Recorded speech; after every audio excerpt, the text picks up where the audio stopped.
ด้วยลักษณะแห่งบุญก็ได้หมายถึงว่าสิริก็ได้ปัญญาก็ได้เป็นมงคลทั้งนั้นท่านแปลว่าถึงเป็นเครื่องถึงความบริสุทธิ์ของสัตว์ทั้งหลายก็ได้เป็นเครื่องตัดเป็นเครื่องทำลายความชั่วความทุจริตที่จะยังสัตว์ให้ไปเมื่อสัตว์ให้ไปสู่อบายมีละเข้ามาอันนี้ก็ล้วนแต่เป็นคำความหมายของคำว่ามงคลทั้งนั้นหรือแปลว่าประกอบด้วยความงามก็ใช่งามในเบื้องต้นท่ามกลางที่สุดก็เป็นมงคลทั้งนั้นอันนี้ก็เคยว่ามาแล้ววันนี้ก็ผ่านไปจะอธิบายเฉพาะมงคลชีวิตกันที่13เป็นมงคลที่24ว่าถึงเรื่องสันโดษความสันโดษนี้พระพุทธเจ้าตรัสว่าเป็นลาภยอดลาภเป็น4 ตา 5 ยอดหรือ5 ตา 7 ยอด4 ตาหรือ5 ตาโสตามีหูดีนี่ก็เป็นตาหนึ่งขันตามีความอดทนดีก็เป็นตาหนึ่งขันตาถ้ากิเลสตัณหาได้ก็เป็นตาหนึ่งรักขิตารักษาฐานะหน้าที่ของตัวให้ดีก็เป็นตาหนึ่งขันตาเตรียมพร้อมเพื่อประโยชน์ตรงนี้โลกหน้าประโยชน์อย่างยิ่งก็เป็นตาก็เรียกว่า5 ตา 7 ยอดยอดอะไรยอดลาภอะไรเป็นยอดลาภอาโรคยาปรมาราภาความเป็นคนไม่มีโรคเป็นยอดลาภแล้วยอดอะไรยอดลาภแล้วก็ยอดทรัพย์อะไรเป็นยอดทรัพย์สันตุถีปรมังธนาความสันโดษเป็นยอดทรัพย์แล้วยอดอะไรอีกยอดโรคชิคัจฉาปรมาโรคาความหิวเป็นยอดของโรคแล้วยอดอะไรอีกยอดญาตินิสาสาปรมายตติความคุ้นเคยเป็นยอดญาติแล้วยอดอะไรยอดทุกข์อะไรเป็นยอดทุกข์สังขาราปรมาทุกขาโรคกับนามคือร่างกายกับใจนี่แหละเป็นก้อนทุกข์ยอดสุขอยู่ที่ไหนนิพพานังปรมังสุขขังพระนิพพานเป็นยอดสุขแล้วยอดคนอยู่ที่ไหนอาสัตโธกตัญญูจะสันชิตเถโทจโยนโรอัตตาวกาโสวันตาโสสเวอุตตมโปริโสยอดคนท่านกล่าวว่าคนไม่เชื่อคือเชื่อธรรมะที่ตนได้ประพฤติปฏิบัติมาแล้วได้ผลแล้วไม่ต้องเชื่อใครเชื่อต่อพระธรรมคำสอนของพระเจ้าเรียกว่าอสัตโธไม่ต้องเชื่อใครๆเชื่อตัวเองว่าถ้าทำอย่างนี้ได้ผลอย่างนี้คือหมายถึงเชื่อโดยการปฏิบัติธรรมะเมื่อเข้าถึงมรรคถึงผลถึงแม้ผ่านแล้วไม่ต้องเชื่อใครอกตัญญูคนที่รู้พระนิพพานอันกิเลสทำไม่ได้สันชิตถิโทคนตัดที่ต่อตัดกิเลสตัณหาจะได้อัตตาวกาโสคนไม่มีโอกาสให้กิเลสมาย่ำยีจิตใจได้วันตาโสคลายน้ำฝาดคลายความหวังคือคลายตัณหาจะได้สเวอุตตมโปริโสนี่ยอดคนวันนี้เทศยอดทรัพย์คือสันโดษในยอดทั้ง5 ตา 7 ยอดเทศยอดทรัพย์ในวันนี้ยอดทรัพย์ก็คือสันโดษคำว่าสันโดษแปลและหมายความได้3 อย่าง 1. สันโดษแปลว่ายินดีด้วยปัจจัยของตน 2. สันโดษแปลว่ายินดีด้วยปัจจัยที่มีอยู่ 3. สันโดษแปลว่ายินดีโดยสม่ำเสมอมีความหมาย3 อย่างยินดีด้วยปัจจัยที่มีอยู่ยินดีด้วยปัจจัยของตนยินดีด้วยปัจจัยที่มีอยู่ยินดีโดยสม่ำเสมอนี่คือความหมายของคำว่าสันโดษข้อแรกสันโดษแปลว่ายินดีด้วยปัจจัยของตนหมายความว่าไม่แสดงอาการอันน่าเกลียดในเวลารับเวลาบริโภคยังอัตภาพให้เป็นไปด้วยปัจจัย4ถ้าเป็นพระก็ตามที่ทายกทายิกาถวายมาแล้วจะดีหรือไม่ดีก็ตามจะถวายโดยเคารพหรือไม่เคารพก็ตามอย่างนี้ก็เรียกว่าสันโดษในลักษณะของนักบวชทีนี้ถ้าสันโดษของชาวบ้านส่วนชาวบ้านก็อนุโลมโดยทำนองเดียวกันเช่นยินดีด้วยเครื่องนุ่งห่มด้วยอาหารบ้านเรือนที่อยู่ที่อาศัยยาแก้ไข้เท่าที่ตนสามารถหามาได้ไม่ให้ไปโลภเอาของคนอื่นมาเป็นของตนซึ่งผิดจากทำนองครองธรรมนี่ท่านเรียกว่าสันโดษพอใจเท่าที่ ปัจจัยของเราเท่าที่เรามีอยู่แต่ไม่ใช่หมายความว่าไม่ให้หาถ้าอยากรวยให้ขยันหาแต่หาได้เท่านี้เอาเท่านี้อย่าไปโกงคนอื่นที่ไม่ใช่ของเรานั่นคือสันโดษแท้หมายความอย่างนี้ข้อสองสันโดษแปลว่ายินดีด้วยปัจจัยที่มีอยู่อันข้อแรกนะยินดีด้วยปัจจัยของตนทีนี้อันนี้มันมีอยู่นั่นหมายถึงเวลาได้ทีนี้ยินดีด้วยปัจจัยที่มีอยู่ก็หมายความว่ายินดีด้วยปัจจัยสี่ที่ตนได้มาแล้วอันนี้ได้มาแล้วอันข้อแรกโน้นมันพึงได้ไปด้วยกันสองคนเขาได้ดีกว่าเราได้น้อยกว่าเขาไม่ต้องไปอิจฉาไม่ต้องไปอะไรเขาบุญของเราแค่นี้ยินดีด้วยปัจจัยของตนทีนี้ตอนสองนี่ยินดีด้วยปัจจัยที่มีอยู่หมายความได้มาแล้วมีอยู่แล้วเราละความเป็นคนมากๆเสียไม่ปรารถนาปัจจัยอื่นนอกจากปัจจัยนั้นคือรู้จักพอรู้จักประมาณในกำลังทรัพย์กำลังสิ่งของที่ตนได้มาที่ตนใช้สอยอยู่ไม่ให้มากเกินขอบเขตแต่มิได้หมายความว่าไม่ให้หามาได้เดือนนี้ 1,000 บาทหรือ 2,000 บาทก็ให้พอใจยินดีเท่าที่ได้นี้อย่าไปกระตือรือร้นกระวนกระวายจนเกินไปกินอยากรวยมากได้เท่าไรไม่พอไปซื้อบัตรซื้อเบอร์เล่นการพนันผลที่สุดมันก็ล้มจมได้แทนที่จะรวยกลับซวยเสียซ้ำไปอีกทั้งนี้ก็เพราะขาดสันโดษนั่นเองเป็นต้นเหตุเช่นบางคนมีเงินเดือนที่พออยู่พอใช้พอสอยไม่อดไม่อยากไม่ทุกข์ไม่ยากนักแต่อยากให้รวยเป็นเศรษฐีไปค้าขายเฮโรอีนก็ถูกจับได้เท่านั้นแหละหมดแล้วความดีทางหลายแหล่หายหมดนี่เป็นอย่างนี้ฉะนั้นให้รู้จักพอใจเท่าที่ตนมีอยู่สันโดษข้อที่สามท่านแปลว่ายินดีโดยสม่ำเสมอหมายความว่าให้ละความยินดียินร้ายในอิทธารมณ์อนิทธารมณ์คืออารมณ์ที่พอใจอารมณ์ไม่เป็นที่พอใจให้วางตนอยู่ในอารมณ์ทั้งปวงโดยสม่ำเสมอไม่หวั่นไหวเอียงไปตามโลกธรรมทั้งแปดเช่นมีลาภก็ไม่ทะเยอทะยานเกินไปเสื่อมลาภก็ไม่ทุกข์โศกเกินไปมียศก็ไม่เห่อจนเกินไปเสื่อมยศก็ไม่โหคอตายไม่กินจะตายนินทาเขานินทาก็เหมือนกันเขาสรรเสริญก็เหมือนกันไม่เดือดไม่ร้อนเขานินทาว่าเราไม่ดีหาดูสิจริงไหมไม่ดีแก้ทันทีเขาสรรเสริญว่าดีจริงไหมดีเรารักษาความดีมันคือรักษาความเข้มถึงเขาทุกข์เราก็ต้องพยายามที่จะแก้ทุกข์นั้นให้ดีได้เพราะคนฉลาดเขาหาคนมีปัญญาหาความสุขในกองทุกข์ได้ดังบาลีว่าปัญญาสุตตะวินิจฉินีปัญญาเป็นเครื่องวินิจฉัยสุตตะคือวินิจฉัยการสดับตรับฟังที่ได้ฟังได้เรียนมาแล้วนั้นว่าอันไหนควรไม่ควรอันไหนผิดอันไหนถูก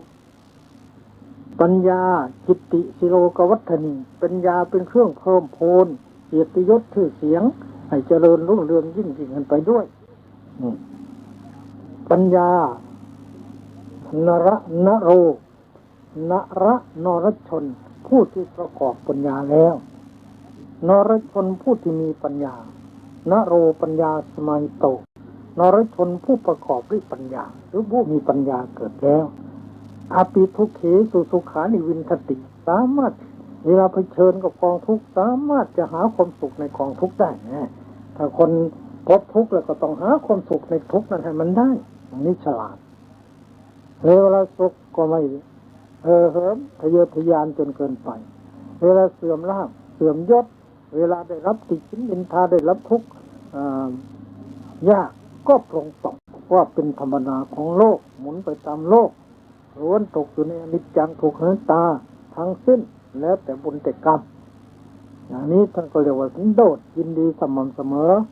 ในโลกธรรมทั้งแปดสันโดษนั้นโดยองค์ธรรมได้แก่อโลภะคือความไม่โลภ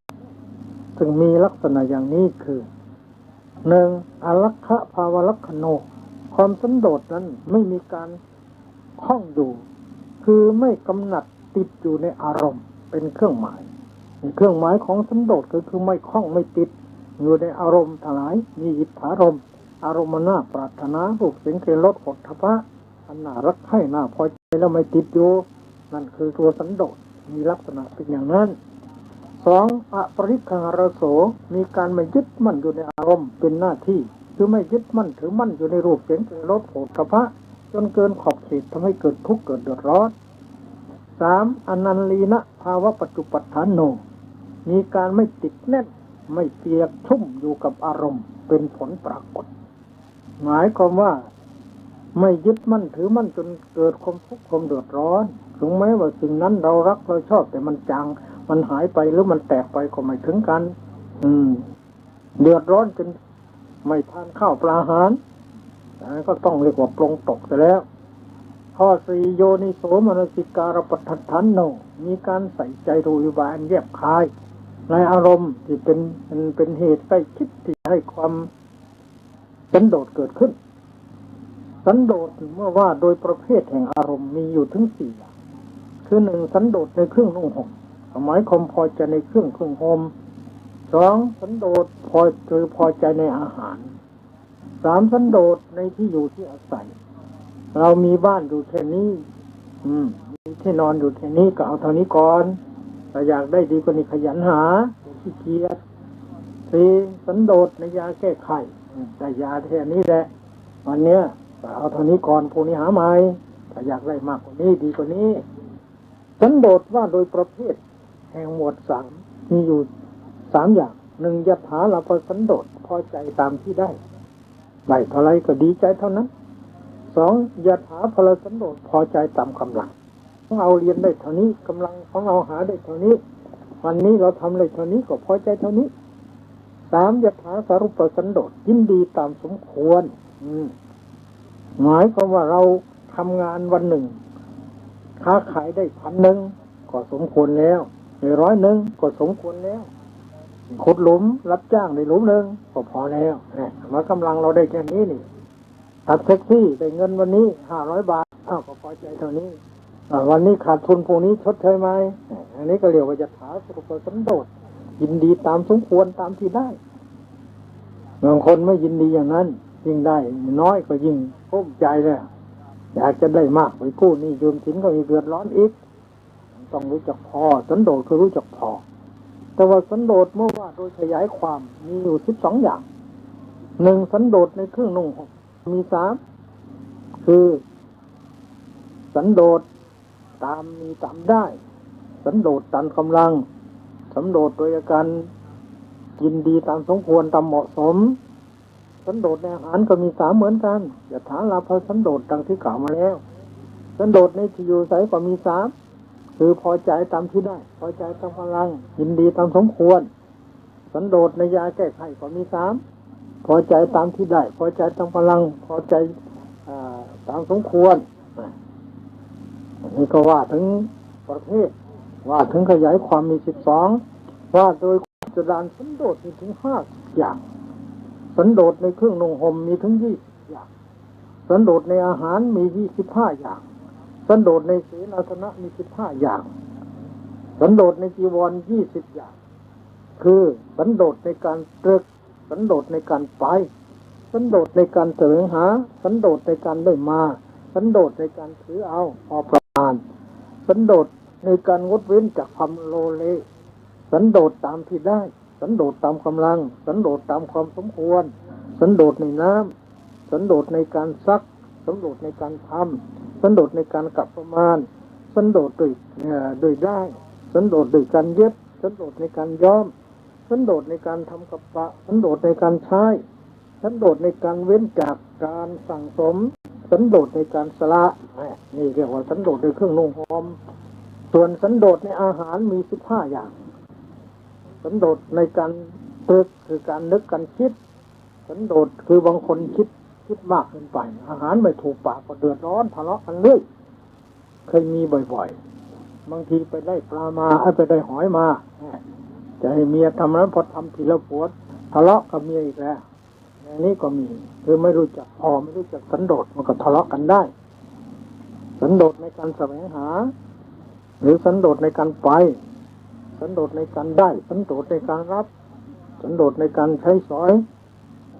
อย่างนี้ก็เป็นต้นก็ชื่อว่าสันโดษมี15อย่าง สันโดษ15อย่างเป็นว่าเป็นบาลีก็วิตกสันโดษสันโดษในการตรึกคมนะสันโดษสันโดษในการไปปฏิเยสนสันโดษสันโดษในการแสวงหา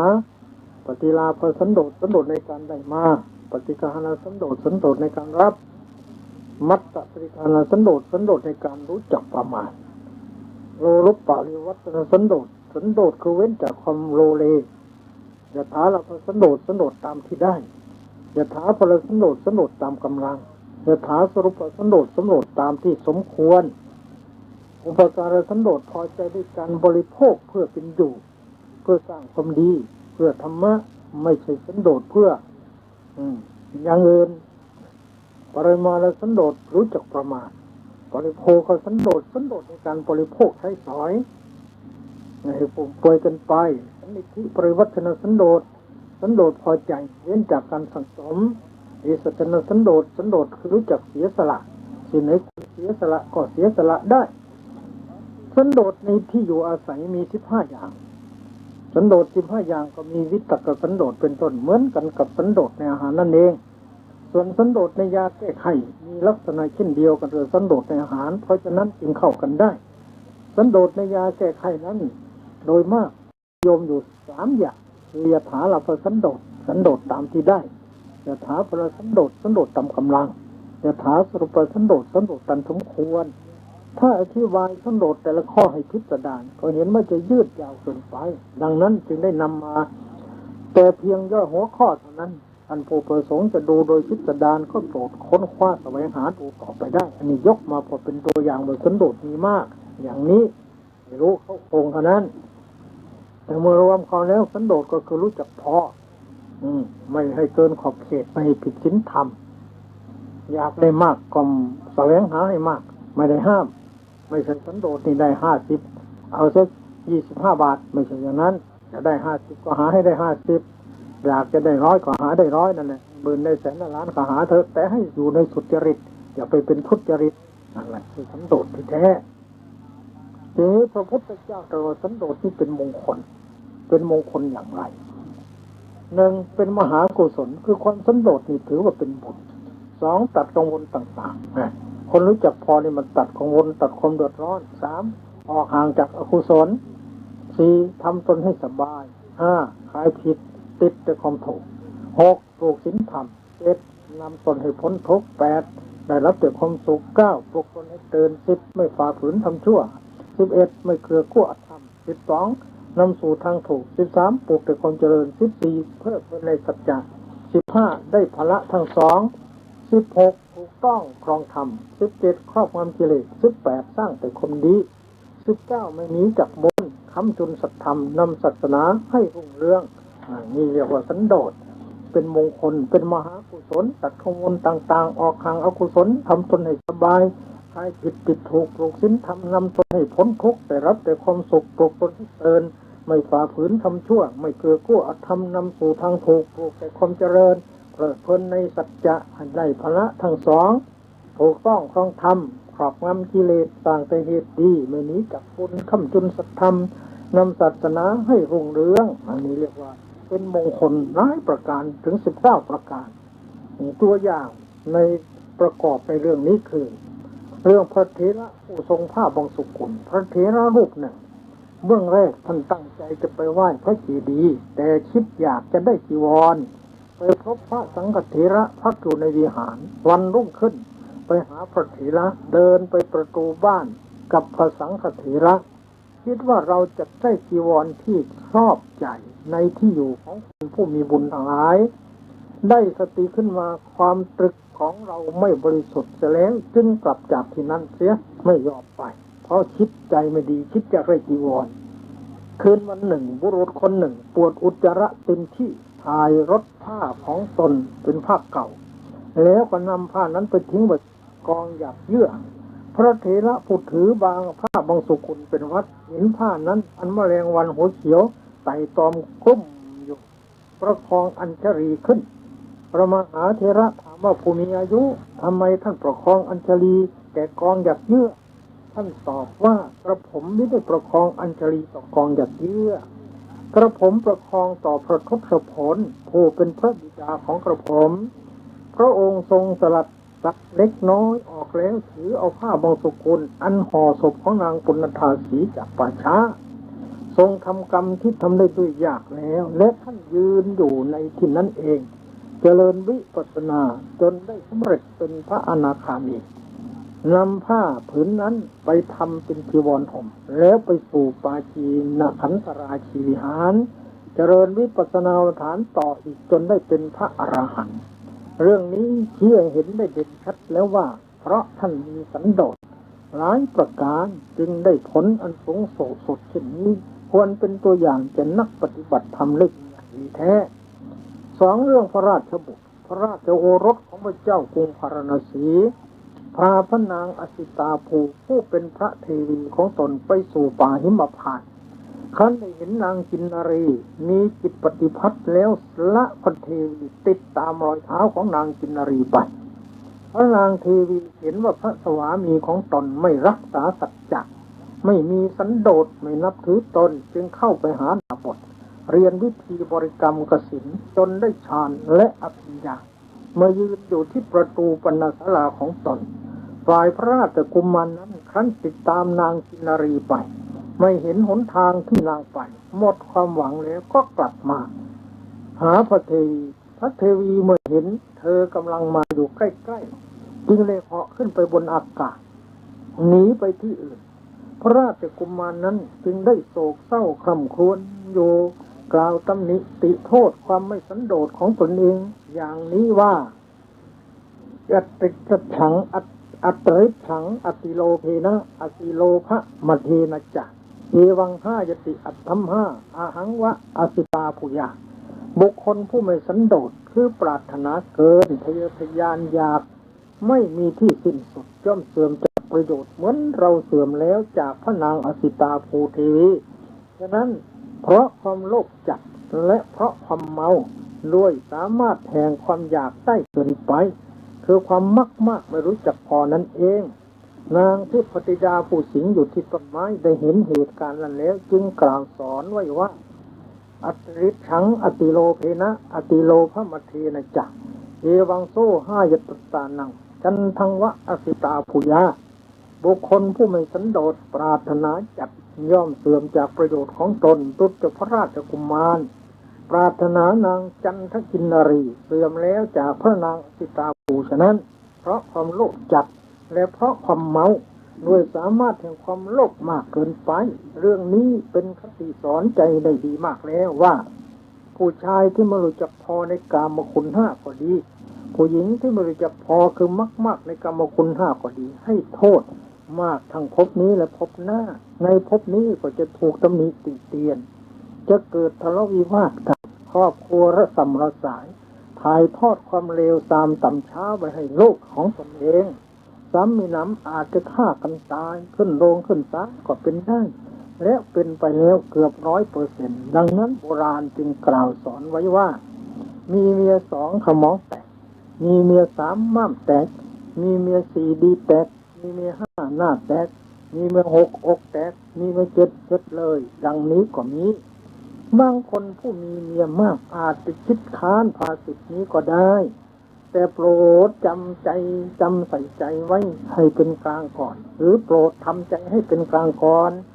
สมองแตกนั้นหมายความใน2ประการคือถูกฝ่ายใดฝ่ายหนึ่งยิงตายฆ่าตายก็ได้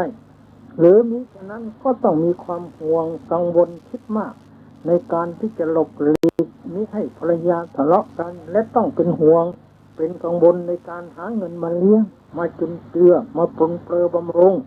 ให้ความสุขแก่พวกนางอนุภรรยานั้นก็จะต้องคิดมากแสวงหาทรัพย์สมบัติมากหาไม่ได้อาจจะโกงคนอื่นปล้นคนอื่นได้ทำให้ลืมตัวไม่กลัวผิดคิดไม่ชอบประกอบอกุศลผลก็คือสมองแตกขึ้นเดียวกันเพราะฉะนั้นสันโดษคือรู้จักพอนั้นแหละเป็นคติของนักปราชญ์เดินตามท่านเถิดปฏิบัติตามท่านเถิดจะเกิดความสุขเป็นแน่แท้แม้โบราณก็เลยพร่ำสอนลูกหลานไว้ว่าเดินตามผู้ใหญ่หมาไม่กัดดังนี้นอกจากนี้ยังมีเรื่องหมีในอดีตการปางก่อนโน้นหมีตัวหนึ่งอยู่ในพุ่มไม้ใกล้ปณศาลาของดาบท ถูกความอยากครอบงำออกจากป่าไปสู่ปัจจันตคามพวกมนุษย์ถือธนูท่อนไม้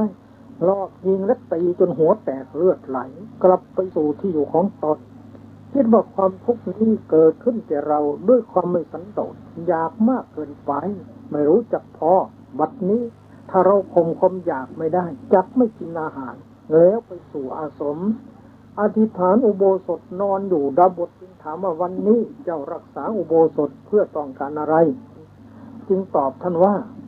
ข้าพเจ้าดูหมิ่นที่อยู่ของตนได้ไปสู่ที่ชุมนุมชนเพราะความเป็นผู้มากไม่สันโดษชนทั้งหลายประกันโบยข้าพเจ้าโดยเกาทันจนข้าพเจ้าหัวแตก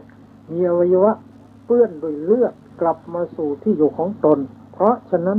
ข้าพเจ้าจึงรักษาอุโบสถขอความมากจงได้มีแก่ข้าพเจ้าอีกเลยดังนี้เรื่องนี้ที่เห็นได้อย่างเด่นชัดแล้วว่าอย่าว่าแต่มนุษย์เลยแม้สัตว์เดรัจฉานแท้ๆถ้าไม่สันโดษแล้วจะได้รับทุกโทษเช่นเดียวกันเพราะฉะนั้นทุกคนควรตั้งตนไว้ในสันโดษเพราะสันโดษเป็นยอดของทรัพย์คืออย่ามากเกินขอบเขตไปให้รู้จักพอจะทำให้ได้รับแต่ความสุขทั้งภพนี้และภพหน้าเรื่องพระติสสเถระท่านเป็นกุลบุตรในนิคมซึ่งไม่ห่างจากกรุงสาวัตถีบรรพชาแล้วเป็นผู้มักน้อยสันโดษเที่ยวบิณฑบาตประจำอยู่แต่ในเรือนญาติเท่านั้นพระศาสดารับสั่งเรียกท่านมาประทานสาธุการแก่ท่านว่าดีละตรัสชี้ให้ภิกษุทั้งหลายถือเอาเป็นตัวอย่างภิกษุทั้งหลายความเป็นผู้มักน้อยนี้เป็นแบบแผนประเพณีของเราธรรมดาภิกษุพึงเป็นผู้มักน้อยเหมือนนิคมวาสีติดสานิเถิดภิกษุต้องเป็นผู้ยินดีในความไม่ประมาทพระติสสเถระเมื่อได้ฟังพระธรรมเทศนาเช่นนั้นยิ่งมีกำลังใจเข้มแข็งตั้งใจเจริญวิปัสสนาจนได้เป็นพระอรหันต์เรื่องดาบทผู้มักน้อยสันโดษจนร้อนถึงเท้าสักกะคือพระอินทร์เท้าสักกะทรงเลื่อมใสเสด็จลงมาประทานพรแก่ท่านก็ดีก็ควรนำมาเป็นตัวอย่างในเรื่องมงคลนี้เรื่องพญานกแขกเต้าในป่ามะเดื่อริมฝั่งแม่น้ำคงคาเป็นผู้มักน้อยสันโดษจนเท้าสักกะทรงเลื่อมใสก็ดีก็ควรนำมาเป็นตัวอย่างได้เช่นเดียวกันในเรื่องนี้สันโดษมีคุณมีประโยชน์มากมายเหลือที่จะนับจะประมาณเช่นนี้เพราะฉะนั้นสมเด็จพระจินสีจึงตรัสสอนไว้ในพระไตรปิฎกเอกนิบาตอังคุตรนิกายเล่มที่20หน้าที่24ว่านาหังภิกขเวอัญญังเอกธัมมังปิสมนุปัสสามิโยเอวังสัทธัมมัสสติติยาสโมสายะอนันตรธานายะสังวัตติยทิทังภิกขเวสันตุติตาภิกขเวสัทธัมมัสสติติยาสังวัตติแปลเป็นใจเข้ามาดูก่อนท่านผู้เห็นภัยในวัฏสงสารทั้งหลายเราไม่เล็งเห็นธรรมะแม้อันหนึ่งอื่นซึ่งจะเป็นไปเพื่อความตั้งมั่นเพื่อความไม่เลือนหายเพื่อความไม่อันตรธานแห่งพระสัทธรรม3อย่างนี้เหมือนกับความเป็นผู้สันโดษนี่เลยท่านผู้เห็นภัยในวัฏสงสารทั้งหลายความเป็นผู้สันโดษย่อมเป็นไปพร้อมเพื่อความตั้งมั่นแห่งพระสัทธรรมดังนี้มงคลที่24จบทีนี้มงคลที่25เรื่องกตัญญูคำว่ากตัญญูแปลและหมายความได้2อย่างคือ1กตัญญูแปลว่ารู้ผู้รู้อุปการคุณที่คนอื่นกระทำแล้วแก่ตนหมายความว่าผู้ใดทำคุณให้แก่ตนมากก็ตามน้อยก็ตามระลึกถึงอยู่บ่อยๆเป็นผู้ไม่ลืมบุญคุณของผู้มีคุณแก่ตัว2กตัญญูแปลว่าผู้รู้บุญต่างๆที่ตนทำไว้แล้วว่าเป็นของดีมีอุปการะแท้หมายความว่าบุญทั้งหลายมีอุปการะแก่สัตว์ทั้งหลายมากเพราะนำสรรพสัตว์ไปสู่สุคติและป้องกันทุกข์ต่างๆมีทุกข์ในอบายเป็นต้นคือเราไม่ไปตกนรกก็เพราะบุญไม่เกิดเป็นเปรตอสุรกายก็เพราะบุญไม่เกิดเป็นสัตว์เดรัจฉานก็เพราะบุญน่าได้เกิดเป็นมนุษย์ก็เพราะบุญความระลึกถึงอุปการะของบุญจึงเรียกว่ากตัญญู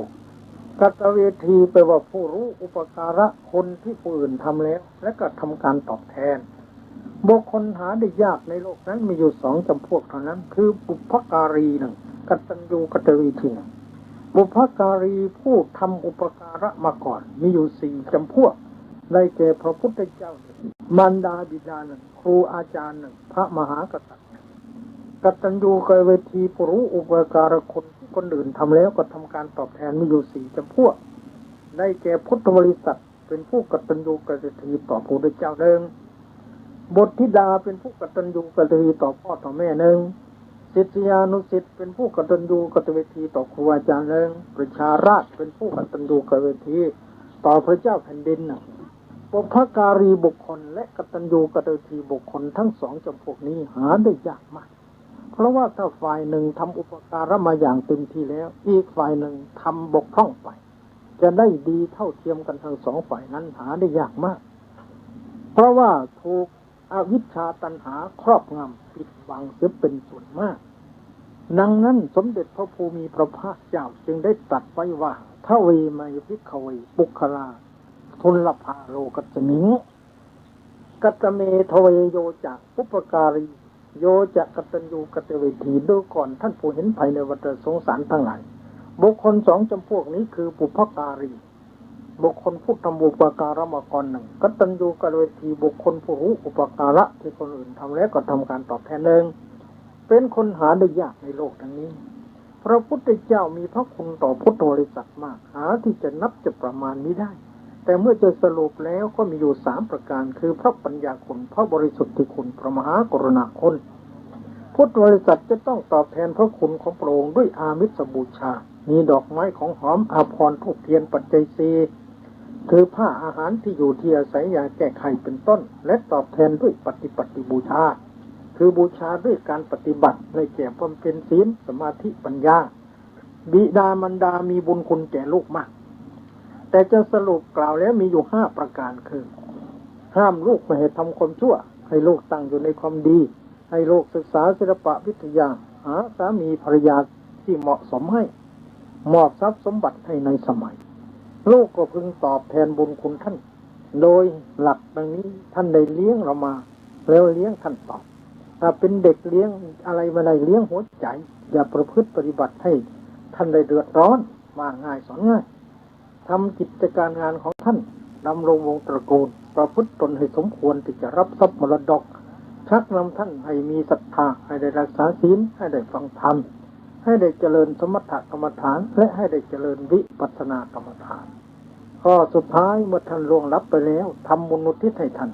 ครูบาอาจารย์เช่นอาจารย์ผู้ให้สิกขาบทอาจารย์ผู้สวดกรรมวาจาในเวลาอุปสมบทอาจารย์ผู้ให้นิสัยอาจารย์ผู้สอนธรรมะเป็นผู้มีอุปการะแก่ศิษย์มากสรุปแล้วมีอยู่5ประการให้เรียนดีแนะนำดีบอกศิลปะวิชาโดยสิ้นเชิงไม่ปิดบังพรางไว้ยกย่องให้ปรากฏในเพื่อนฝูงทำความป้องกันในทิศทางร้ายคือจะไปทิศไหนๆก็ไม่ได้อดอยากศิษย์ก็พึงบำรุงท่านโดยสถาน5แสดงความเคารพนับถือโดยเข้าไปคอยรับใช้เชื่อฟังทำการปฏิบัติอุปถากตั้งใจเรียนโดยเคารพพระราชามหากษัตริย์เป็นผู้มีพระคุณต่อประชาราษฎร์มาก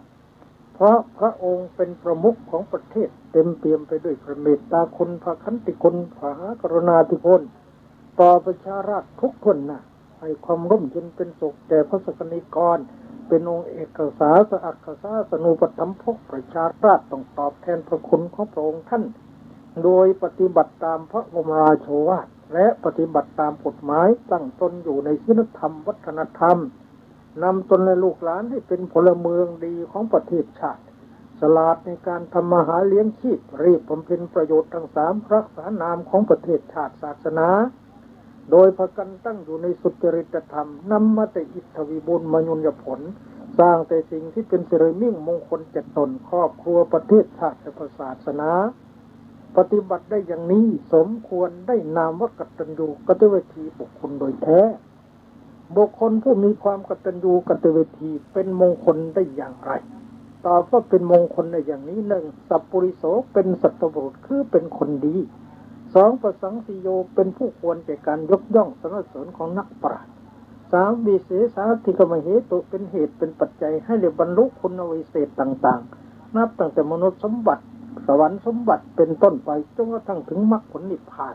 4เป็นมหากุศล5เป็นคนไม่ประมาท6เป็นคนมีแก่นธรรมประจำตนเอง7เป็นคนบำเพ็ญประโยชน์ทั้ง3 8เป็นคนรักษาสัตย์ธรรม3 9เป็นคนดำเนินตามวงของนักปราชญ์10เป็นคนมีที่พึ่งอันประเสริฐ11เป็นผู้เลิศหรือคุณธรรมทั้งขั้นต้นขั้นกลางและขั้นสูงตัวอย่างประกอบในเรื่องนี้ มีดังนี้คือเรื่องพระสารีบุตรเถระพราหมณ์คนหนึ่งชื่อว่าราทะอยู่ในกรุงราชคฤห์บุตรภรรยาไม่นับถือจึงไปสู่พระเวรุวันขอบรรพชาภิกษุบางพวกเห็นว่าพราหมณ์คนนี้แก่ไม่อยากจะให้บวชพระศาสดาทรงทราบเหตุนั้นแล้วตรัสว่าภิกษุทั้งหลายใครระลึกถึงอุปการคุณของพราหมณ์นี้ได้บ้างท่านพระสารีบุตรกราบทูลว่าข้าแต่พระองค์ผู้เจริญข้าพระองค์ระลึกได้คือพราหมณ์นี้ได้สั่งให้เขาถวายอาหารแก่ข้าพระองค์ทัพทีหนึ่งพระเจ้าข้าพระศาสดาตรัสว่าสาธุสาธุสารีบุตรสารีบุตรสัตบุรุษทั้งหลายเป็นผู้กตัญญูเป็นผู้กตเวทีสารีบุตรถ้ากันนั้นเธอจงให้พราหมณ์นั้นมาบวชเถิดจงให้พราหมณ์นั้นอุปสมบทเถิดท่านพระสารีบุตรให้ราชพราหมณ์นั้นบวชแล้วพาไปอยู่ในอาวาสของตนถวายบิณฑบาตอันปราณีตซึ่งเป็นส่วนของตนแก่ท่านสอนวิปัสสนากรรมฐานให้ไม่ช้าไม่นานพระราทะก็ได้สำเร็จเป็นพระอรหันต์ครั้งนั้นพระสงฆ์ได้ประชุมสนทนากันขึ้นว่าพระสารีบุตรเถระเป็นผู้กตัญญูกตเวที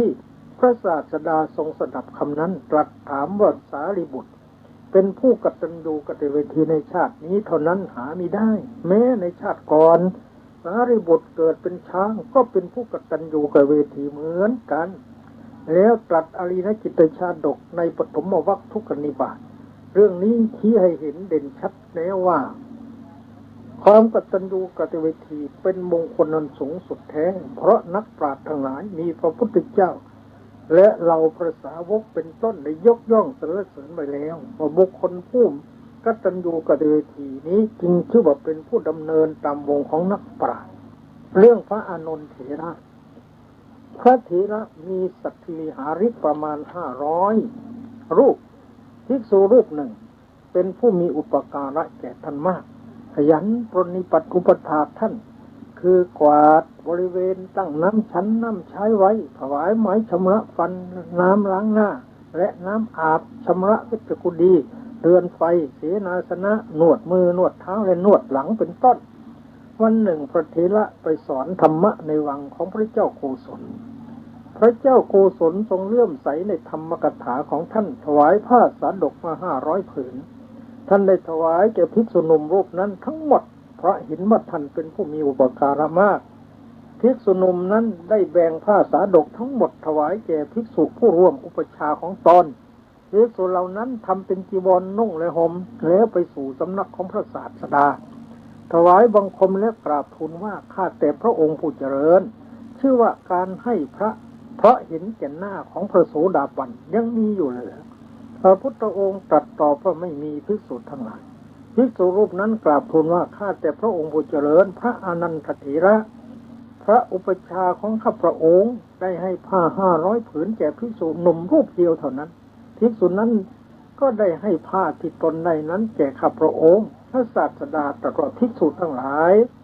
อานนท์ได้ให้เพราะเห็นแก่หน้าหาไม่ได้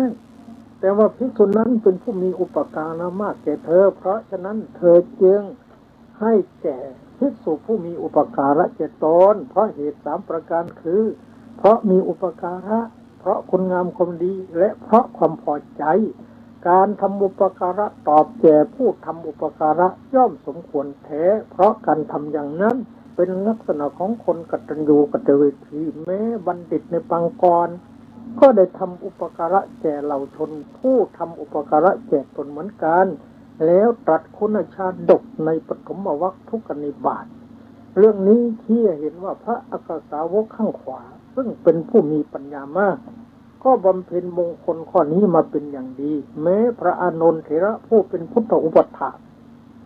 ก็มีปฏิปทาเช่นเดียวกันองค์สมเด็จพระจอมทันจึงทรงยกย่องสรรเสริญไว้เพื่อเป็นตัวอย่างอันดีงามแก่อนุชนผู้เกิดมาในสุดท้ายภายหลังเป็นมงคลอันสูงสุดโดยแท้ตรงกันข้ามคือถ้าคนอกตัญญูนับวันแต่จะตกต่ำล้มจมลงไปจนกระทั่งถึงนรกฝ่ายเดียวเช่นพระเทวทัตพระพุทธเจ้าบวชให้แท้ๆยังไม่เชื่อพระองค์คิดฆ่าพระองค์นี้คนในละคนอกตัญญูก็ต้องถูกเป็นนินสุตกเอาอีนรกนั่นแหละและภรรยาของเจ้าปฐมภรรยาของสักกบัณฑิตเป็นตัวอย่าง เพราะฉะนั้นใครมีลูกมีหลานให้สอนลูกสอนหลานให้ประกันตั้งอยู่ในความกตัญญูกตเวทีเถิดจะได้เกิดสวัสดีมงคลแก่ตนสืบต่อไปสมเด็จพระสังฆราชสาเคยนิพนธ์ไว้ว่านิมิตตังสาธุรูปนังกตัญญูกตเวทิตาความเป็นผู้กตัญญูกตเวทีเป็นนิมิตเป็นเครื่องหมายเป็นป้ายบอกยี่ห้อของคนดีแม้องค์สมเด็จพระจินสีก็ตรัสไว้ในพระไตรปิฎกเล่มที่20กตัญญูสัพปริโสจะภิกขเวกตัญญูโหติกตเวทีดูก่อนภิกษุทั้งหลายสัตวรุษเป็นคนกตัญญูกตเวทีดังนี้ท่านสาธุชนผู้ใจบุญทั้งหลายความกตัญญูกตเวทีพระพุทธองค์จึงตรัสว่าเป็นมงคลอันสูงสุดประการหนึ่งในมงคล38ประการจัดเป็นมงคลที่25วันนี้อาตมาภาพได้แสดงหรือได้เทศน์เรื่องมงคลชีวิตติดไว้ที่หัวใจมงคลชีวิตติดไว้ที่ฟ้าอันมรคาวาสนาเจริญมงคลชีวิตติดไว้ที่หัวใจไปทางไหนก็มีแต่บุญกุศลมีแต่ผลอันดีงามที่ติดติดซ้อห้อยตามเราไปทุกภพทุกชาติดังตัวอย่างดังนิทานที่สาธกยกมาให้ท่านทราบแล้วนั้นดังนั้นท่านสาธุชนผู้ใจบุญทั้งหลายควรแล้วไม่ใช่หรือที่เราจะเป็นผู้สอนลูกสอนหลานให้ตั้งตนยึดมั่นอยู่ในความกตัญญูกตเวทีเราเองผู้เป็นพ่อเป็นแม่ก็กตัญญูกตเวทีต่อพ่อต่อแม่ของเรามาแล้วดังนั้นลูกหลานเกิดมาสุดท้ายภายหลังแล้วก็ชวนเขาแนะนำเขาให้เป็นคนรู้จักบุญคุณของผู้มีบุญคุณรู้จักบุญคุณของผู้ที่มีคุณแก่ตัวเองตั้งแต่เล็กแต่น้อยจนกระทั่งโตเป็นหนุ่มเป็นสาวแนะนำกันสอนกันอย่างนี้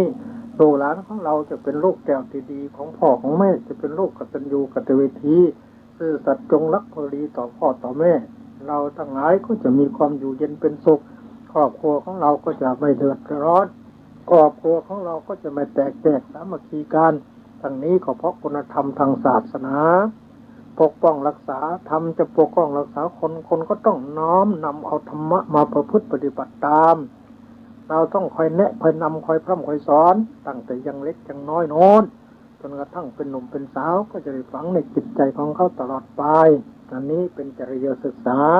ประจำตระกูลจริยศึกษาประจำโรงเรียนจริยศึกษาประจำประเพณีจริยศึกษาประจำใจของคนตลอดจริยศึกษาให้เกิดปัญญาอ่านตัวออกบอกตัวได้ใช้ตัวเป็นอ่านตัวออกบอกตัวได้ใช้ตัวฟังนั่นแหละคือผลที่เราต้องการผลที่เราปรารถนาเด็กวันนี้คือผู้ใหญ่วันหน้าเด็กดีเป็นสีแก่ชาติเด็กฉลาดชาติเจริญ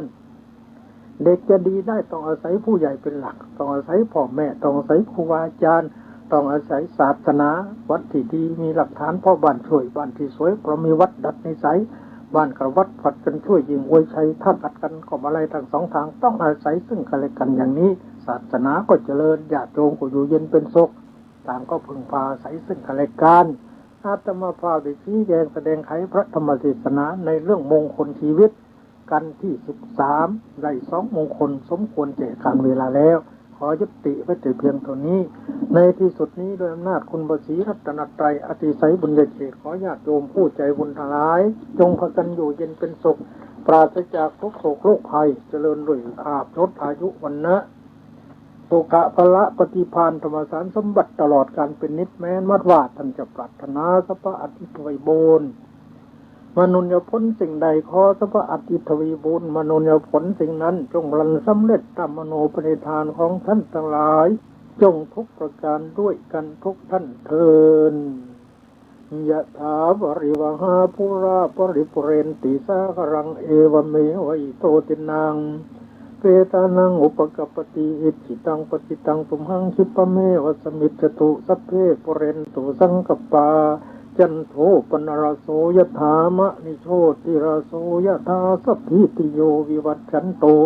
อัปโรโควินัสสตุมาเตภวัตตวันตรายโยสุขีทีฆายุโกภวะอภิวาทนาสีลิสนิจจังมุทธาปจายโนจัตตารโอธรรมาวัฏฐันติอายุวันโนสุขังภะลัง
ทุกแห่งหนน้ำพระทัยฉโลมใจคนทั่วพื้นแผ่นดินยังอบอุ่นรอยยิ้มพระพักตร์ยังส่องแสงในดวงใจไทยไม่ลืมเสียงสายลมแผ่วเบาเหมือนเอ่ยคำปลอบว่าพระองค์ยังอยู่ใกล้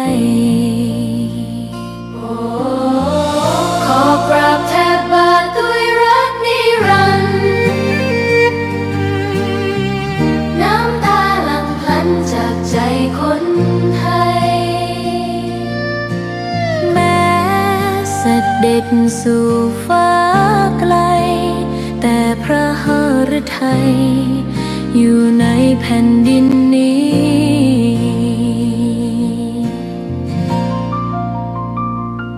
สวนดอกไม้ยังบานดังวันเก่าราวกับเจ้าดอกไม้รู้ว่าพระองค์จากไปแต่กลิ่นหอมยังพัดผ่านใจให้ระลึกถึงพระเมตตาแผ่นดินนี้ยังส่องสว่างด้วยพระคุณอันยิ่งใหญ่ขอเดินตามรอยเท้าแห่งพระแม่ไปด้วยศรัทธาไม่เสื่อมคลายขอกราบแทบบาทด้วยรักนิรันดร์น้ำตาหลั่งพลันจากใจคนไทยแม้เสด็จสู่ฟ้าไกลแต่พระหฤทัยอยู่ในแผ่นดินนี้ดวงใจไทยทุกดวงขอพักดีขอถวายรักนี้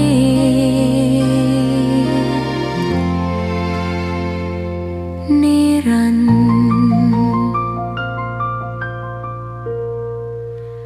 แด่พระพันปีหลวง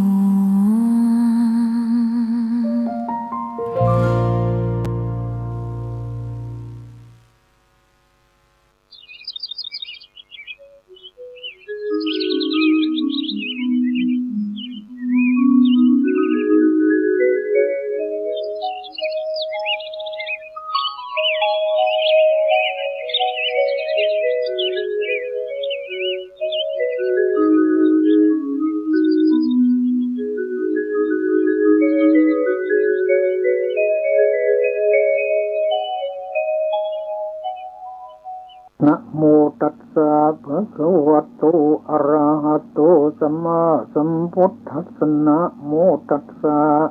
ภะคะวะโตอะระหะโตสัมมาสัมพุทธัสสะนะโมตัสสะภะคะวะโตอะระหะโตสัมมาสัมพุทธัสสะกาเลนะธัมมัสสวนังเอตัมมังคลมุตตมันดีณโอกาสบัดนี้อาตมาภาพจะได้แสดงพระธรรมเทศนาในเรื่องมงคลชีวิตซึ่งได้แสดงติดต่อกันมาหลายกันแล้วกันนี้เป็นกันที่14มงคลที่26 27ต่อไปมงคลภาสิทธิ์ติดไว้ที่ฝาอันวรรณกาวัฒนาจำเริญมงคลภาสิทธิ์ติดไว้ที่ใจทำให้จิตใจของเราผ่องใสอันนี้สำคัญมากไปไหนก็ติดตัวของเราไปทุกภพทุกชาติทุกผีก้าววันนี้มงคลที่26ว่าถึงเรื่องการฟังธรรมญาติโยมผู้ใจบุญทั้งหลายระหว่างนี้ก็จนจะออกพรรษาภาวนากันแล้วนะเหลือไม่กี่วันแล้ววันนี้ทำไม่ผิดก็ถูกเป็นวันที่9 ต่อจากนี้วันที่21ก็เป็นวันทำการปวารณามหาปวารณาแล้วเหลือเวลาไม่เท่าไหร่เราก็จะออกพรรษาเราได้อะไรบ้างภายในพรรษานี้เราก็ได้บุญที่เราได้ทานศีลภาวนาอันไหนหนักอันไหนน้อยอันไหนมากโยมก็สำรวจตัวเองกันแล้วกันนะพระพุทธเจ้าแก้ปัญหาเทวดามนุษย์ทั้งหลายพร้อมทั้งเทวดาสงสัยว่าอะไรเนาะเป็นมงคลในโลกนี้ต่างคนก็ต่างมีความเข้าใจต่างๆนานาจึงเกิดเป็นสามภพสามพวกขึ้นมาพระพุทธเจ้าเป็นผู้ทรงตัดสินเวลาล่วงไป12 ปีจึงได้พบพระพุทธองค์พระองค์จึงได้ตรัสมงคล38ประการวันนี้จะเทศมงคลที่26ในมงคลที่26นี้ว่ากาเลนะธรรมสวรรณังแปลว่าฟังธรรมะตามกาลหมายความว่าฟังธรรมะตามเวลาตามโอกาสที่นักปราชญ์บัญญัติไว้หรือที่เราจัดกันขึ้นเช่นฟังธรรมในวันพระวันอาทิตย์หรือฟังธรรมตลอดไตรมาสหรือฟังธรรมในเวลามีการทำบุญต่างๆทอดกฐินทอดผ้าป่าฉลองศาลาโบสถ์วิหารถนนหนทางเป็นต้นการที่เป็นมงคลนั้นพระพุทธองค์ทรงแสดงไว้ในพระไตรปิฎกเล่มที่21หน้าที่188มีอยู่4การด้วยกัน1การเป็นที่ฟังธรรม2การเป็นที่สนทนาธรรม3การเป็นที่แสดงธรรม4การเป็นที่เจริญวิปัสสนาการทั้ง4ในพระองค์จัดตรัสไว้ว่าเป็นมงคลจัตตารโรมีภิกขเวกาลาสัมมาภาวิยะมานาดูก่อนท่านผู้ใจบุญทั้งหลายการทั้ง4ที่บุคคลให้เป็นไปอยู่โดยชอบเนี่ยคือการเป็นที่ฟังธรรมการฟังธรรมการสนทนาธรรมการแสดงธรรมการเจริญวิปัสสนาคือว่าเป็นมงคลนั้นสูงสุดคำว่าธรรมะในที่นี้ได้แก่ปริยัติธรรมปฏิบัติธรรมปฏิเวทธรรมก็ได้หมายถึงคุณธรรมเทนาสนาธรรมปริยัติธรรมนิสตนิชีวธรรมก็ได้ปริยัติก็ได้แก่การฟังการเรียนปฏิบัติการลงมือทำปฏิเวทได้แก่ผลของการปฏิบัตินี้การฟังธรรมะนั้นมีความมุ่งหมายอยู่5ประการ1เราฟังธรรมเอาบุญ2ฟังธรรมเอาความรู้3ฟังธรรมปฏิบัติ4ฟังธรรมเพื่อให้เป็นอุปนิสัย5ฟังธรรมผู้อุทิศส่วนบุญฟังธรรมเอาบุญหมายความว่าฟังแล้วได้บุญตรงไหนบุญแปลว่าชำระขณะที่เราตั้งใจฟังกายกรรม3วจีกรรม4มโนกรรม3บริสุทธิ์นั่นแหละเป็นบุญแล้วบุญเกิดที่กายที่วาจาที่ใจของเราได้นอกจากนั้นถ้าฟังเอาความรู้มันก็ต้องจดต้องจำสมมุติว่าการที่เป็นมงคลมีเท่าไรมี4 1การฟังธรรม2การสนทนาธรรม3การแสดงธรรม4การเจริญสมถะวิปัสสนาอย่างนี้ต้องจำถ้าไม่จำก็ไม่ได้อันนี้เขาเรียกฟังเอาความรู้ฟังปฏิบัติหมายความว่าฟังแล้วลงมือทำเลยเช่นเสียงของอาตมากระทบหูของโยมขันธ์5เกิดแล้วถ้าเป็นนักปฏิบัติธรรมะก็กำหนดที่หูของตัวเองได้เลยภาวนาว่าได้ยินน้อได้ยินน้อยินน้อยินน้ออยู่ที่หูนี่เรียกว่าฟังปฏิบัติทำไมจึงให้กำหนดที่หูเพราะขันธ์5เกิดที่นั้นตรงไหนเป็นขันธ์5 1เสียงกับหูเป็นรูปขันธ์2ได้ยินเสียงแล้วสบายใจนี่เป็นเวทนาขันธ์3จำได้นี่สัญญาขันธ์4แต่งให้เห็นว่าเทศดีเทศไม่ดีเทศช้าเทศเร็วนี้สังขารขันธ์5ได้ยินแวววรวิญญาณครบ5ขันธ์แล้วขันธ์ทั้ง5เกิดที่ไหนที่นั้นแหละชื่อว่าเป็นภูมิของวิปัสสนาเรียกว่าวิปัสสนาภูมิ6มีขันธ์5เป็นต้นเมื่อย่อแล้วก็เหลือ2คือรูปกับนามเสียงกับหูเป็นรูปได้ยินเป็นนามนี้ตัวทุกขสัจของจริงคือก่อนทุกข์ก่อนนี้พระพุทธเจ้าตรัส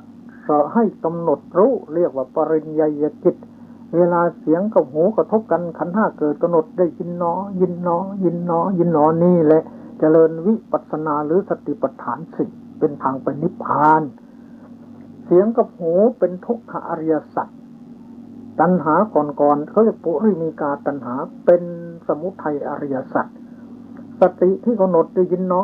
ยินหนอเป็นมรรคอริยสัจกำหนดได้ยินหนอยินหนอกิเลสตายไปจิตชาติเป็นนิโรธอริยสัจนี่เป็นของจริงขณะได้ยินหนอกายกรรมวจีกรรมบริสุทธิ์เป็นศีลในมรรคแปดได้ยินหนอยินหนอใจของเราไม่เผลอจากรูปกับนามเป็นสมาธิในมรรคแปดผู้ที่รู้ทุกขณะนั้นเป็นปัญญาในมรรคแปดศีลสมาธิปัญญาทำหน้าที่อย่างนี้ทั้งพระไตรปิฎกมารวมสู่จุดเดียวกันอย่างนี้แหละเพราะฉะนั้นฟังปฏิบัติฟังอย่างนี้ก็เหมือนพระพุทธเจ้าฟังอย่างนี้ฟังอย่างนี้ได้ประโยชน์ในสงฆ์มากกว่าฟังธรรมดาฟังธรรมดาได้บุญตายไปเกิดสวรรค์ฟังพอเป็นอุปนิสัยปัจจัยนั่งหลับไปบ้างตื่นไปบ้างได้ยินบ้างเข้าใจบ้างไม่เข้าใจมันก็ดีอยู่ไปสวรรค์ได้แต่ถ้าฟังปฏิบัตินั้นสามารถจะไปสู่มรรคผลนิพพานได้อันนี้เรียกว่าฟังธรรมนะฟังเพื่ออุทิศส่วนบุญให้ผู้ตายเราฟังตามเมนเผาศพในที่ต่างๆการฟังธรรมที่จะให้เกิดประโยชน์มากนั้นมีหลักอยู่4ประการหนึ่งอธิกตวะฟังให้เป็นประโยชน์จริงๆคือฟังให้เข้าถึงกระดูกหรือให้จดกระดูกก็หมายความว่าฟังดังที่กล่าวมาฟังปฏิบัติสองมนสิกริตวามนสิกริตวาหรือมนสิกตวาทำไว้ในใจคือสนใจใส่ใจให้ดีอย่าเผลออย่าหลับต้องตามพิจารณาด้วยใจให้ดีอย่าสักแต่ว่าฟังเวลาพระเทศจะเอามือตำหมากมั่งปากคุยกันแข่งขันกับพระเทศไม่ได้ผลเป็นแน่ดังนั้นท่านจึงสอนว่าใส่ใจให้ดีสนใจให้ดีข้อ3สัพพจิตสาสมนาหริตวา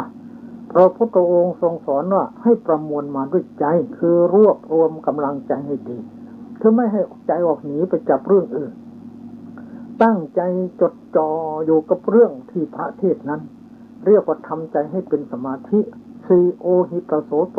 เงี่ยหูลงฟังจริงๆในพระไตรปิฎกเล่มที่19หน้า134พระพุทธองค์ตรัสไว้ว่ายัตสมิงสมยีสมยัตสมิงภิกขเวอริโยอริยสาวโกอธิกตวามนสิกตวานิวรณาสัพพจิตสาสมนาหริตวาโอหิตโสโตธัมมังสุนาติอิมัสสะปัญจสมิงสมเยนะโหติตัตตะโทษทังคาตสมิงสมเยภาวนาปาริปูริงขัดฉันติแปลว่าดูก่อนผู้เห็นภัยในวัฏสงสารทั้งหลายสมัยใดพระอริยสาวกฟังธรรมทำให้จดกระดูกทำไว้ในใจรวบรวมกำลังใจทั้งหมดมา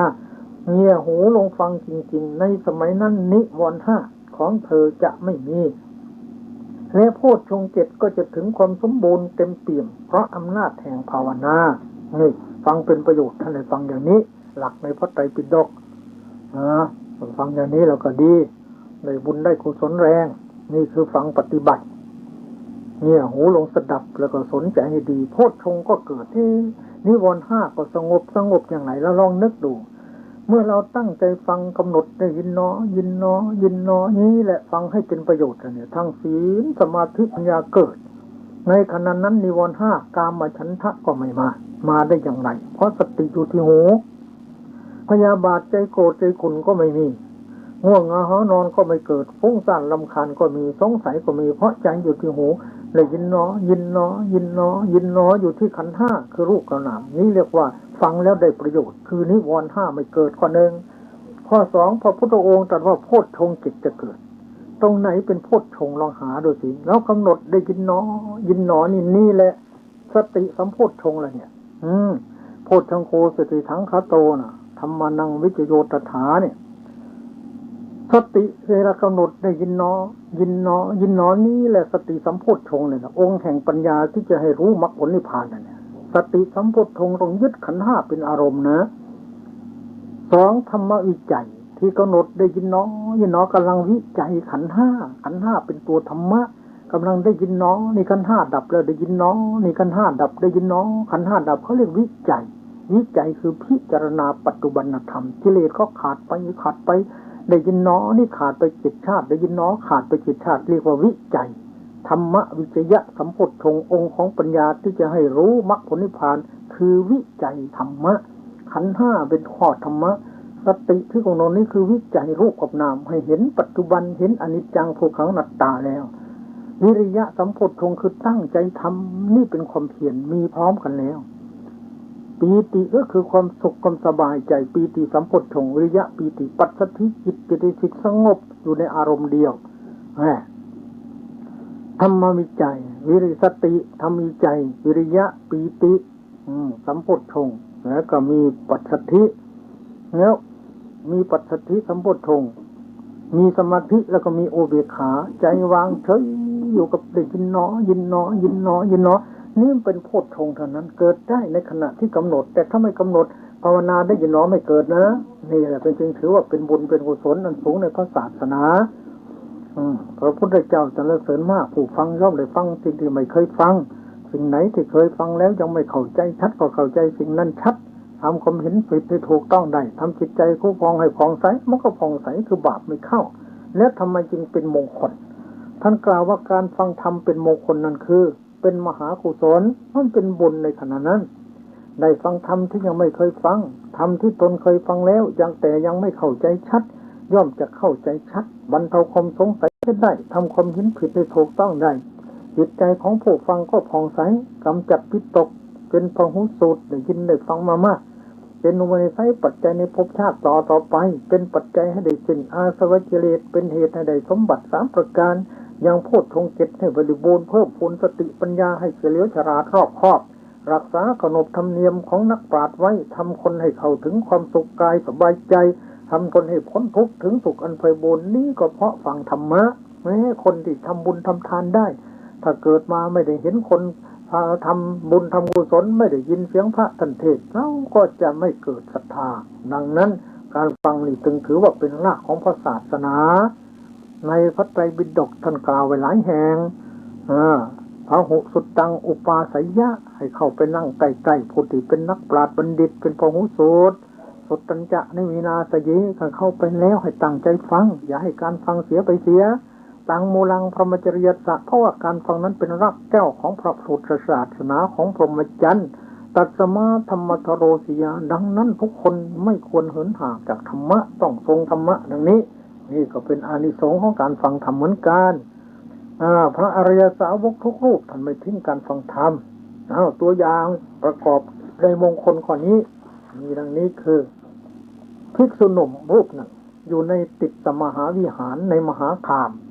ได้ทราบว่าพระมหาชาตกพานกเถระจักเทศเรื่องมหาเวสสันดร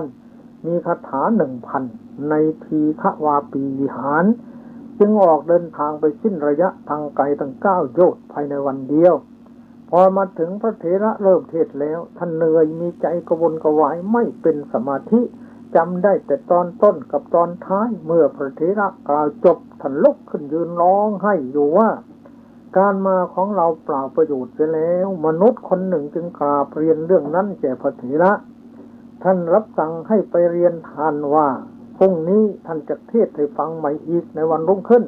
ท่านก็เทศซ้ำอีกภิกษุหนุ่มนั้นตั้งใจฟังเจริญวิปัสสนาตามจนได้สำเร็จเป็นพระโสดาบันเรื่องนี้ชี้ให้เห็นว่าการฟังธรรมด้วยดีย่อมได้ปัญญาสูงจนถึงกับได้บรรลุมรรคผลนิพพานนับว่าเป็นมงคลนั้นสูงสุดประการหนึ่งเข้าในหลักบาลีว่าสุดสุสังลปฏิปัญญังผู้ฟังโดยดีย่อมได้ปัญญาทั้ง3ขั้นเรื่องหญิงให้ลูกดื่มนมหญิงคนหนึ่งอยู่ในบ้านอุลภะโลกะกันนิให้ลูกน้อยดื่มนมอยู่ได้ทราบข่าวว่าพระมหาอภัยเถระผู้กล่าวทีฆนิกายจะแสดงข้อปฏิบัติเกี่ยวกับวงของพระอริยเจ้าเรียกว่าอริยวงศ์เดินไปฟังธรรมสิ้นหนทางไกลถึง5 โยชน์เข้าไปถูวิหารในตอนกลางวันท่านฟังธรรมพอดีให้ลูกน้อยนอนบนพื้นดินตัวเองยืนฟังธรรมะของพระมหาเถระโดยความเคารพท่านแสดงมหาอริยวังสปฏิปทาอันประกอบด้วยความสันโดษในปัจจัย4และแสดงวิปัสสนาภาวนาในตอนสุดท้ายท่านแสดงธรรมนานมากจนอรุณขึ้นหนึ่ง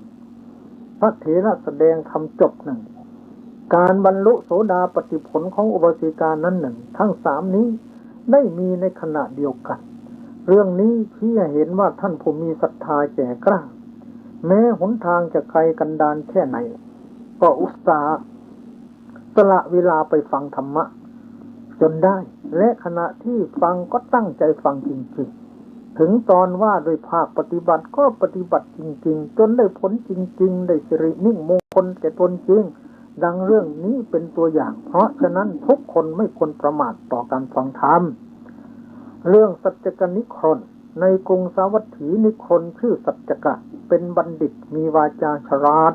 เป็นอาจารย์สอนศิลปศาสตร์แก่พระราชกุมารเขาเข้าใจว่าตนเองมีปัญญามากกลัวท้องจะแตก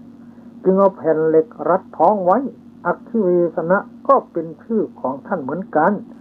วันหนึ่งเขาเข้าไปเฝ้าพระศาสดาได้ฟังจุลสัจจกสูตรรุ่งขึ้นอีกวันหนึ่งเข้าไปเฝ้าอีกได้ฟังมหาสัจจกสูตรสูตรดังกล่าวนี้อยู่ในพระไตรปิฎกเล่มที่12หน้า422เล่มหน้า437ถึงจะฟัง2 ครั้งก็ไม่บรรลุมรรคผลอะไรเลยไม่ได้บวชไม่ได้ตั้งอยู่ในสรณะแต่ว่าเป็นอุปนิสัยปัจจัยในภพชาติต่อไปคือเมื่อพระพุทธองค์ปรินิพพานล่วงไปแล้ว218 ปีสัจจกนิครนได้มาเกิดในตัมภปณิทวีปได้ออกบวชเรียน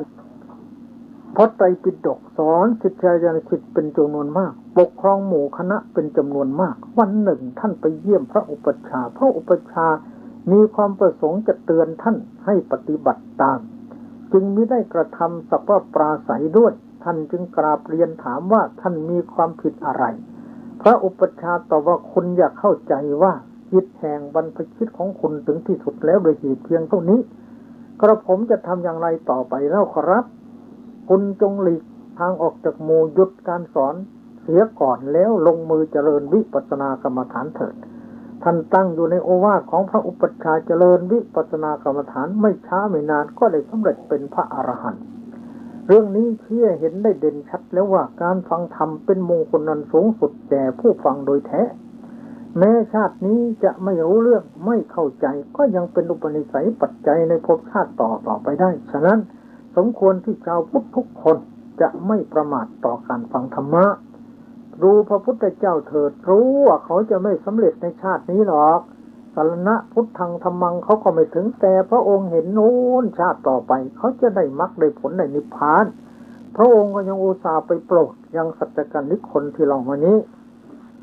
เราท่านทั้งหลายถึงพระพุทธธรรมประสงค์อยู่แล้วมีใจเลื่อมใสอยู่แล้วก็ควรจะได้ไม่เหินห่างจากธรรมะเรื่องงูเหลือมบางคนคิดว่าธรรมะนี่ลึกซึ้งย่อมไม่แจ่มแจ้งแก่เราผู้ฟังคือฟังแล้วก็ไม่เข้าใจจึงไม่ปรารถนาจะฟังธรรมะอันลึกซึ้งนั้นข้อนั้นไม่สมควรเลยเป็นความคิดที่ผิดเป็นความเข้าใจที่ผิดแท้ถ้าใครคิดเช่นนั้นพูดเช่นนั้นพอได้อ่านเรื่องนี้แล้วโปรดทำความเห็นผิดนั้นให้ถูกต้องเสียจะไม่ได้เสียทีที่ได้เกิดมาพบพระพุทธศาสนาแม้ธรรมะจะลึกซึ้งสักปานใดก็ควรฟังแท้จะมีแต่สักว่าบาลีล้วนๆเช่นธรรมจักรกับปวัณสูตรอาทิตตปริยยสูตรอนัตตลกนสูตรคาถาพันเป็นต้นก็ควรฟังแท้เพื่อจะได้เป็นวาสนาบารมีเป็นอุปนิสัยปัจจัยในชาตินี้และชาติต่อไปด้วยถ้าเราคิดว่าเราฟังไม่รู้เรื่องแล้วก็ไม่อยากจะฟังเราตายแล้วเกิดแล้วตายทั้งหลายชาติก็ไม่สามารถจะมีโอกาสรู้ได้เลยยิ่งไม่รู้ไม่เข้าใจก็ยิ่งสนใจยิ่งศึกษายิ่งเข้าหาท่านผู้รู้ยิ่งดูยิ่งอ่านไม่ช้าไม่นานท่านก็จะเปลืองปราดเฉลียวฉลาดไปเองไม่มีใครจริงมัดแต่ในท้องต้องศึกษาแล้วเรียนด้วยกันทั้งนั้นการฟังธรรมะเป็นวาสนาบารมีการฟังธรรมะเป็นวาสนาบารมีเป็นอุปนิสัยปัจจัยได้จริงดังเรื่องต่อไปนี้เป็นตัวอย่างคือในการแห่งพระพุทธเจ้าพระนามว่ากัสสปงูเหลือมตัวหนึ่งเมื่อได้ยินเสียงภิกษุนักอภิธรรมกำลังท่องอายตนะคาถาอยู่คือจักขายตนะโสตายตนะคานายตนะนี่แหละถือเอานิมิตในเสียงนั้นตายแล้วได้ไปบังเกิดในสวรรค์เมื่อพระพุทธเจ้าของเราปรินิพพานแล้วได้มาบังเกิดในตระกูลลูกพราหมณ์ออกบวชเป็นอาชีวกชื่อชนะโสภณะได้เป็นผู้ประจำตระกูลของอัคคมเหสีพระเจ้าพินทุสารพระนามว่าธรรมาในการนั้นพระนางธรรมาเทวีทรงคันอโศกกุมารอยู่ทรงเกิดแพ้พระอุทธรค คือปรารถนาจะเหยียบพระจันทร์ด้วยเท้าข้างหนึ่งเหยียบพระอาทิตย์ด้วยเท้าอีกข้างหนึ่งเคี้ยวกินดวงดาวก้อนวราหะรากดินและหมู่ไม้ในป่าช้าพระราชาทรงสดับเรื่องนั้นแล้วทรงทำพิธีต่างๆให้แก่พระเทวีจนหายแท้ท้องกระถามอาชีวกประจำตระกูลทราบว่าจะได้พระราชโอรสผู้มีบุญหนักศักย์ใหญ่คืออโศกกุมารและก็เป็นจริงเมื่อพระราชกุมารนั้นได้ครองราชสมบัติแล้วทรงสดับเรื่องทั้งหมดอันมารดาตรัสเล่ามีพระประสงค์จะทำสักการะแก่ชนะโสภณอาชีวกจึงส่งราชบุรุษไปกับด้วยวอทองพอท่านมาระหว่างทางเห็นที่อยู่ของพระอุปคุตตเถระจึงลงจากวอไปสู่ที่นั้นได้เห็นสัตว์ทั้งหลายมีราชสีห์เสือโคร่งเป็นต้นไม่เบียดเบียนกันกลับได้เมตตาจิตประชุมกันเป็นพวกอยู่ณที่นั้นโดยอานุภาพแห่งเมตตาของพระเถระจึงถามว่าสัตว์เหล่านี้ชื่ออะไรท่านพระอุปคุตตเถระทราบว่าครั้งเป็นงูเหลือมเคยฟังอายตนะกถาจึงบอกว่าผู้มีอายุสัตว์เหล่านี้ชื่อว่าอายตนะพอได้ฟังบทว่าอายตนะเท่านั้นยังความละอายให้เกิดขึ้นนั่งกระโยงพระเถระได้ให้ผ้าอาบน้ำเสียเธอขอบรรพชาเรียนกรรมฐานเจริญวิปัสสนาจนได้บรรลุมรรคผลนิพพานสำเร็จเป็นพระอรหันต์เรื่องนี้ก็ชี้ให้เห็นว่าการฟังธรรมะเป็นมงคลทั้งภพนี้และภพหน้าให้ได้มนุษย์สมบัติสวรรค์สมบัติและนิพพานสมบัติจัดเป็นมงคลนั้นสูงสุดในพระพุทธศาสนาโดยแท้เรื่องแม่ไก่ฟังธรรมในศาสนาของพระพุทธเจ้าพระนามว่ากุสันทะแม่ไก่ตัวหนึ่งอยู่ในที่ใกล้อาสนะศาลาได้ฟังเสียงธรรมะของภิกษุผู้เจริญวิปัสสนารูปหนึ่งถือเอานิมิตในเสียงนั้นถูกฆ่าตายแล้วเกิดเป็นราชธิดามีนามว่าอุปภรีบวชในสำนักนางปริภาชิกาทั้งหลายวันหนึ่งนางเข้าไปสู่เวชกุฎีเห็นกลุ่มหนอนยังปุโรกะสัญญาให้เกิดขึ้นได้ปฐมฌานจุติจากอัตภาพนั้นไปเกิดในพรหมโลกจุติจากพรหมโลกเกิดในตระกูลเศรษฐีจุติจากนั้นเกิดเป็นนางลูกสุกรในกรุงราชคฤห์ในศาสนาแห่งพระพุทธเจ้าของเรานี้จุติจากนั้นเกิดเป็นราชธิดาในสุวรรณภูมิชาติสุดท้ายเกิดเป็นธิดาของสุมาณกุดุมพีนามว่าสุมาณาในบ้านโสกันในทิศใต้แห่งอนุราชบุรีตั้งแต่เกิดเป็นแม่ไก่จนถึงชาตินี้รวม12ชาติในกาลครั้งนั้นพระมหาอตุลเถระอยู่ในโกติบรรพตมหาวิหารเห็นนางแล้วกล่าวกับภิกษุทั้งหลายว่าผู้มีอายุนางสุกรลูกน้อยเกิดนี่อีกแล้วได้เป็นภรรยาของมหาอมาตย์น่าอัศจรรย์น้อนางได้ฟังคำนั้นแล้วระลึกชาติได้เกิดความสังเวชขอลาสามีบวชในสำนักนางภิกษุณีฟังมหาสติปัฏฐานในติสวิหารเจริญวิปัสสนาได้สำเร็จเป็นพระโสดาบันต่อมาได้ฟังอาสีวิโสปมสูตรในกัลลกะมหาวิหารเจริญวิปัสสนากรรมฐานต่ออีกจนได้เป็นพระอรหันต์เรื่องนี้ก็ชี้เห็นได้เด่นชัดแล้วว่าการฟังธรรมเป็นมงคลนั้นสูงสุดเพราะฉะนั้นทุกคนควรสนใจใส่ใจในการฟังธรรมแล้วปฏิบัติธรรมเสมอเพื่อจะได้เป็นสิริมงคลแก่ตนเองทั้งภพนี้และภพหน้าแม้สมเด็จพระภูมิภาคเจ้าก็ได้ตรัสไว้ในพระไตรปิฎกความว่าการฟังธรรมการสนทนาธรรมแสดงธรรมปฏิบัติธรรมย่อมให้ถึงความสิ้นอาสวะเปรียบเสมือนหนึ่งเมื่อฝนเมล็ดใหญ่ตกลงมาบนภูเขาน้ำไหลไปตามที่ลุ่มย่อมยังลำธารระแหงห้วยแควให้เต็มแล้วบ่าไปตามหนองคลองบึงแม่น้ำน้อยแม่น้ำใหญ่จนถึงสมุทรสาครชั้นใดภิกษุทั้งหลายการทั้งสี่นี้ก็ฉันนั้นเหมือนกันดังนี้เป็นนั้นว่ามงคลที่26จบแล้วท่านสาธุชนผู้ใจบุญทั้งหลายต่อไปเป็นมงคลที่27เพราะเวลายังเหลือก็มงคลที่27นี่ขันติแปลว่าเครื่องประดับแปลว่าเผาบาปแปลว่ากำลังแปลว่าน้ำแปลว่าห้ามแปลว่านำมาแปลว่าสงบเสงี่ยมแปลว่าข่มแปลว่าปราบปรามแปลว่าหมู่พลแปลว่ากองทัพ และแปลว่าความอดทนในที่นี้จะอธิบายเฉพาะความอดทนเท่านั้นความอดทนนั้นมีอยู่3อย่างคือ1ตีติขาขันติอดทนด้วยอำนาจอดกลั้นไว้หมายความว่าสะกดใจไว้ไม่รู้อำนาจจากความโลภความโกรธความหลงไม่ให้กิเลสหยาบล่วงออกมาทางกายทางวาจาได้ข่มไว้กั้นไว้อย่างเต็มที่ด้วยอำนาจแห่งศีล2ตปะขันติอดทนจนเป็นเดชเผากิเลสหยาบปราบกิเลสกลางได้ด้วยอำนาจแห่งสมาธิซึ่งเกิดจากการเจริญสมถกรรมฐานตั้งแต่ต้นจนกระทั่งได้ฌาน3อธิวาสนขันติอดทนจนข่มกิเลสได้และสามารถยังกิเลสให้หยุดให้เข้าไปสงบยังกิเลสให้ขาดลงไปด้วยอำนาจแห่งวิปัสสนาปัญญาคือสามารถถอนอนุสัยกิเลสออกจากขันธสันดานได้อีกในยะหนึ่งความอดทนนั้นตามคติของโบราณมี3อย่างคือ1ทนลำบากได้แก่เวลาประสบทุกขเวทนาเจ็บไข้ได้ป่วยก็ต้องอดทนไม่ควรร้องครางก็อย่าร้องอย่าครางจนเกินขอบเขตข้อที่2ทนตรากตรำได้แก่ทนต่อการทำการงานต่างๆซึ่งเป็นอาชีพของตนหรือเป็นภาระหน้าที่ที่ตนจะต้องทำเป็นภาระหน้าที่ที่ตนรับผิดชอบต้องอดทนทั้งนั้น3ทนเจ็บใจได้แก่อดทนต่ออนิจฐารมณ์ต่างๆที่ตนได้ประสบมาเช่นถูกเขาติฉินนินทาเป็นต้นเรื่องของคนอื่นซึ่งออกไปจากปากของเขาเราอย่าไปจิบมาอย่าไปรับมาไว้เพราะจะก่อให้เกิดทุกข์แก่ตัวเองเปล่าๆไร้สาระไม่มีประโยชน์อะไรเลยเวลาเขาเอาปากเขากินข้าวเขาก็อิ่มเองเราไม่อิ่มด้วยเวลาเขาเอาปากเขาไหว้พระสวดมนต์เขาได้บุญเองเราไม่ได้ด้วยเพราะฉะนั้นเวลาเขาเอาปากด่าเราว่าเราเขา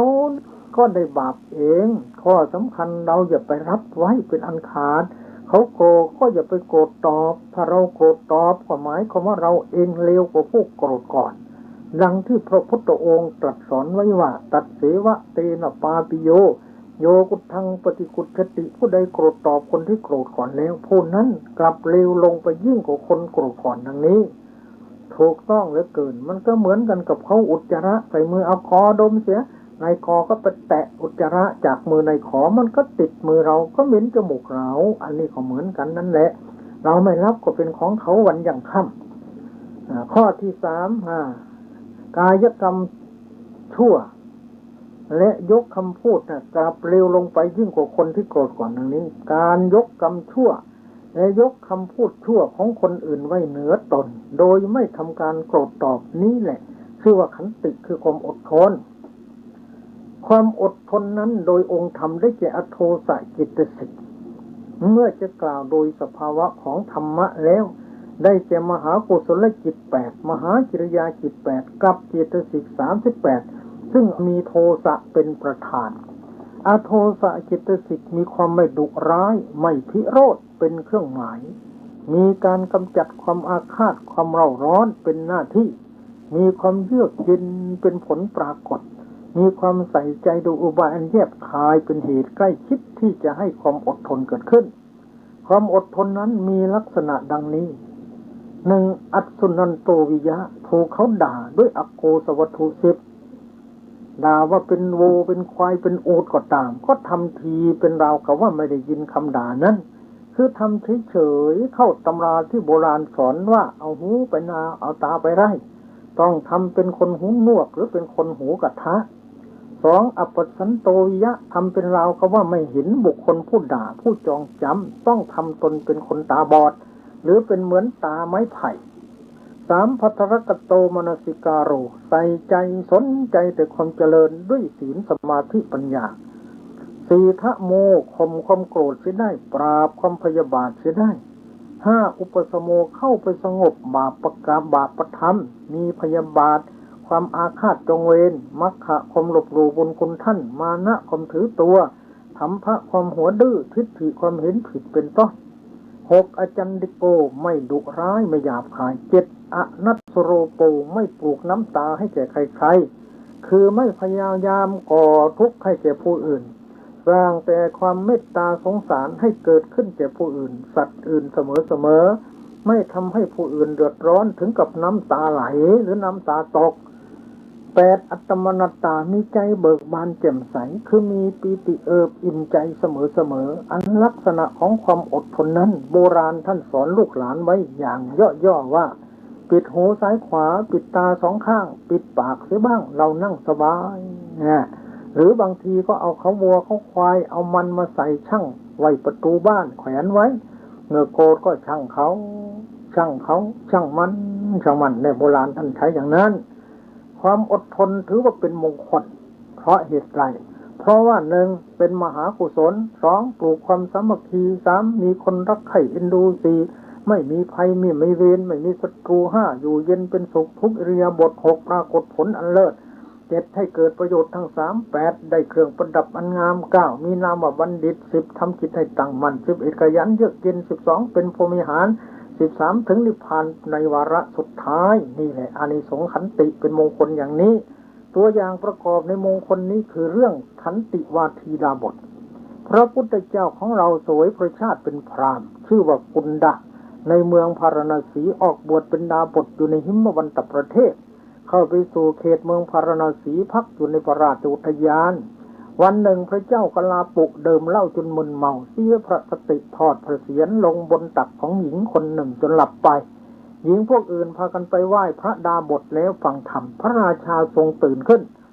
เมื่อไม่เห็นหญิงเหล่านั้นทรงกริ้วมากถือพระขันเสด็จไปตรัสถามว่าสมณะท่านมีปกติกล่าวอะไร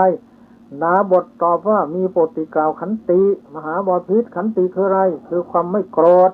ในเมื่อผู้อื่นด่าอยู่ประหารอยู่ดูหมิ่นอยู่พระราชาตรัสว่าบัดนี้จะเห็นความที่ขันติของท่านมีอยู่จึงรับสั่งให้นายเพชฌฆาตจับฆ่าดาบทให้ล้มลงบนแผ่นดินแล้วประหารทั้ง4ข้างตรัสถามว่าท่านมีปกติกล่าวอะไรดาบทตอบมีปกติกล่าวขันติมหาบพิตรก็พระองค์ทรงสำคัญว่าขันตินั้นอยู่ในร่างในระหว่างหนังของอัตมภาพเหลือขันติที่ตั้งอยู่ภายในหฤทัยอันลึกของอัตมภาพพระราชาทรงรับสั่งให้ตัดมือตัดเท้าตัดหูตัดจมูกผลสุดท้ายเอาเท้ากระทืบลงตรงกลางอกของพระดาบทแล้วเสด็จหลีกไปถูกแผ่นดินสูบที่ประตูพระราชอุทยานนั้นเองเกิดในอวัยกีนรกพวกเสนาบดีเช็ดโลหิตพยุงให้นั่งเรียนว่าถ้าท่านประสงค์จะโกรธก็จงโกรธต่อพระราชาเท่านั้นอย่าโกรธต่อผู้อื่นเลยดาบทจึงกล่าวว่าพระราชาองค์ใดรับสั่งให้ตัดมือเท้าหูจมูกของเราแล้วขอพระราชาองค์นั้นจงดำรงพระชนชีพอยู่ตลอดกาลนานเถิดเพราะคนเช่นเราหาโกรธใครไม่ดังนี้เรื่องนี้ชี้เห็นได้เด่นชัดแล้วว่าผู้ที่มีความอดทนนั้นเป็นผู้ยอมเสียสละทุกอย่างแม้อวัยวะเลือดเนื้อทุกหยาดก็ยอมสละได้กระทั่งถึงชีวิตก็ยอมสละได้ดังนั้นความอดทนจึงเป็นมงคลนั้นสูงสุดประการหนึ่งเรื่องพระปุณณะพระกุดุมพีคือปุณณะในแคว้นสุนาปรันตะไปค้าขายเกวียนถึงกรุงสาวัตถีฟังพระธรรมเทศนาขององค์สมเด็จพระศาสดาแล้วเกิดศรัทธาเลื่อมใสบวชในสำนักของพระศาสดามุ่งหน้าต่อพระกรรมฐานเมื่ออยู่กรุงสาวัตถีเจริญกรรมฐานก็ยังไม่ได้ผลดีจึงใคร่จะไปสู่แคว้นสุนาปรันตะเข้าไปเฝ้าพระพุทธเจ้าทูลขอโอวาทพระศาสดาตรัสถามว่าปุณณะพวกมนุษย์ชาวสุนาปรันตะดุร้ายหยาบคายถ้าเขาจักกล่าวขู่เธอจะมีอุบายแก้ไขอย่างไรพระปุณณะกราบทูลว่าข้าแต่พระองค์ผู้เจริญถ้าพวกมนุษย์ชาวสุนาปรันตะจักด่าจักกล่าวขู่ข้าพระองค์จักคิดว่าพวกมนุษย์ชาวสุนาปรันตะนี่ดีเนาะดีจริงหนอเพราะไม่ให้การประหารแก่เราด้วยฝ่ามือข้าพระองค์คิดแก้ไขด้วยอุบายอย่างนี้พระพุทธเจ้าข้าปุณณะถ้าพวกมนุษย์ชาวสุนาปรันตะจักให้การประหารด้วยฝ่ามือแก่เธอล่ะเธอจะมีอุบายอย่างไรข้าแต่พระองค์ผู้เจริญข้าพระองค์จักคิดว่าพวกมนุษย์ชาวสุนาปรันตะนี่ดีเนาะดีจริงหนอเพราะไม่ให้การประหารแก่เราด้วยก้อนดินปุณณะถ้าเขาจะให้การประหารแก่เธอด้วยก้อนดินเธอจะทำอย่างไรข้าแต่พระองค์ผู้เจริญข้าพระองค์จักคิดว่าพวกมนุษย์ชาวสุนาปรันตะนี่ดีหนอดีจริงหนอเพราะไม่ให้การประหารแก่เราด้วยท่อนไม้ ปุณณะถ้าเขาจะให้การประหารแก่เธอโดยท่อนไม้เล่าเธอจะทำอย่างไรต่อไปข้าพระองค์จะคิดว่าพวกมนุษย์ชาวสุนาปรันตะนี่ดีหนอดีจริงหนอเพราะไม่ให้การประหารแก่เราด้วยศรัทธาปุณณะถ้าเขาจะให้การประหารแก่เธอด้วยศรัทธาแล้วจะทำอย่างไรล่ะข้าแต่พระองค์ผู้เจริญข้าพระองค์จะคิดว่าพวกมนุษย์ชาวสุนาปรันตะนี่ดีหนอดีจริงหนอเพราะไม่ปลงเราเสียจากชีวิตด้วยศรัทธาอันคมปุณณะถ้าเขาปลงเธอเสียจากชีวิตด้วยศรัทธาอันคมเธอจะทำอย่างไรข้าพระองค์จะคิดว่าพวกสาวกของพระภูมิพระภาคเจ้าเกลียดอยู่ซึ่งกายและชีวิตของตนนี้ยอมพากันแสวงหาศรัทธาอันจะปลงชีวิตของตนมีอยู่แต่ข้าพระองค์ไม่ได้แสวงหาเลยก็ได้แล้วข้าแต่พระองค์ผู้เจริญข้าพระองค์จะคิดแก้ไขด้วยอุบายอย่างนี้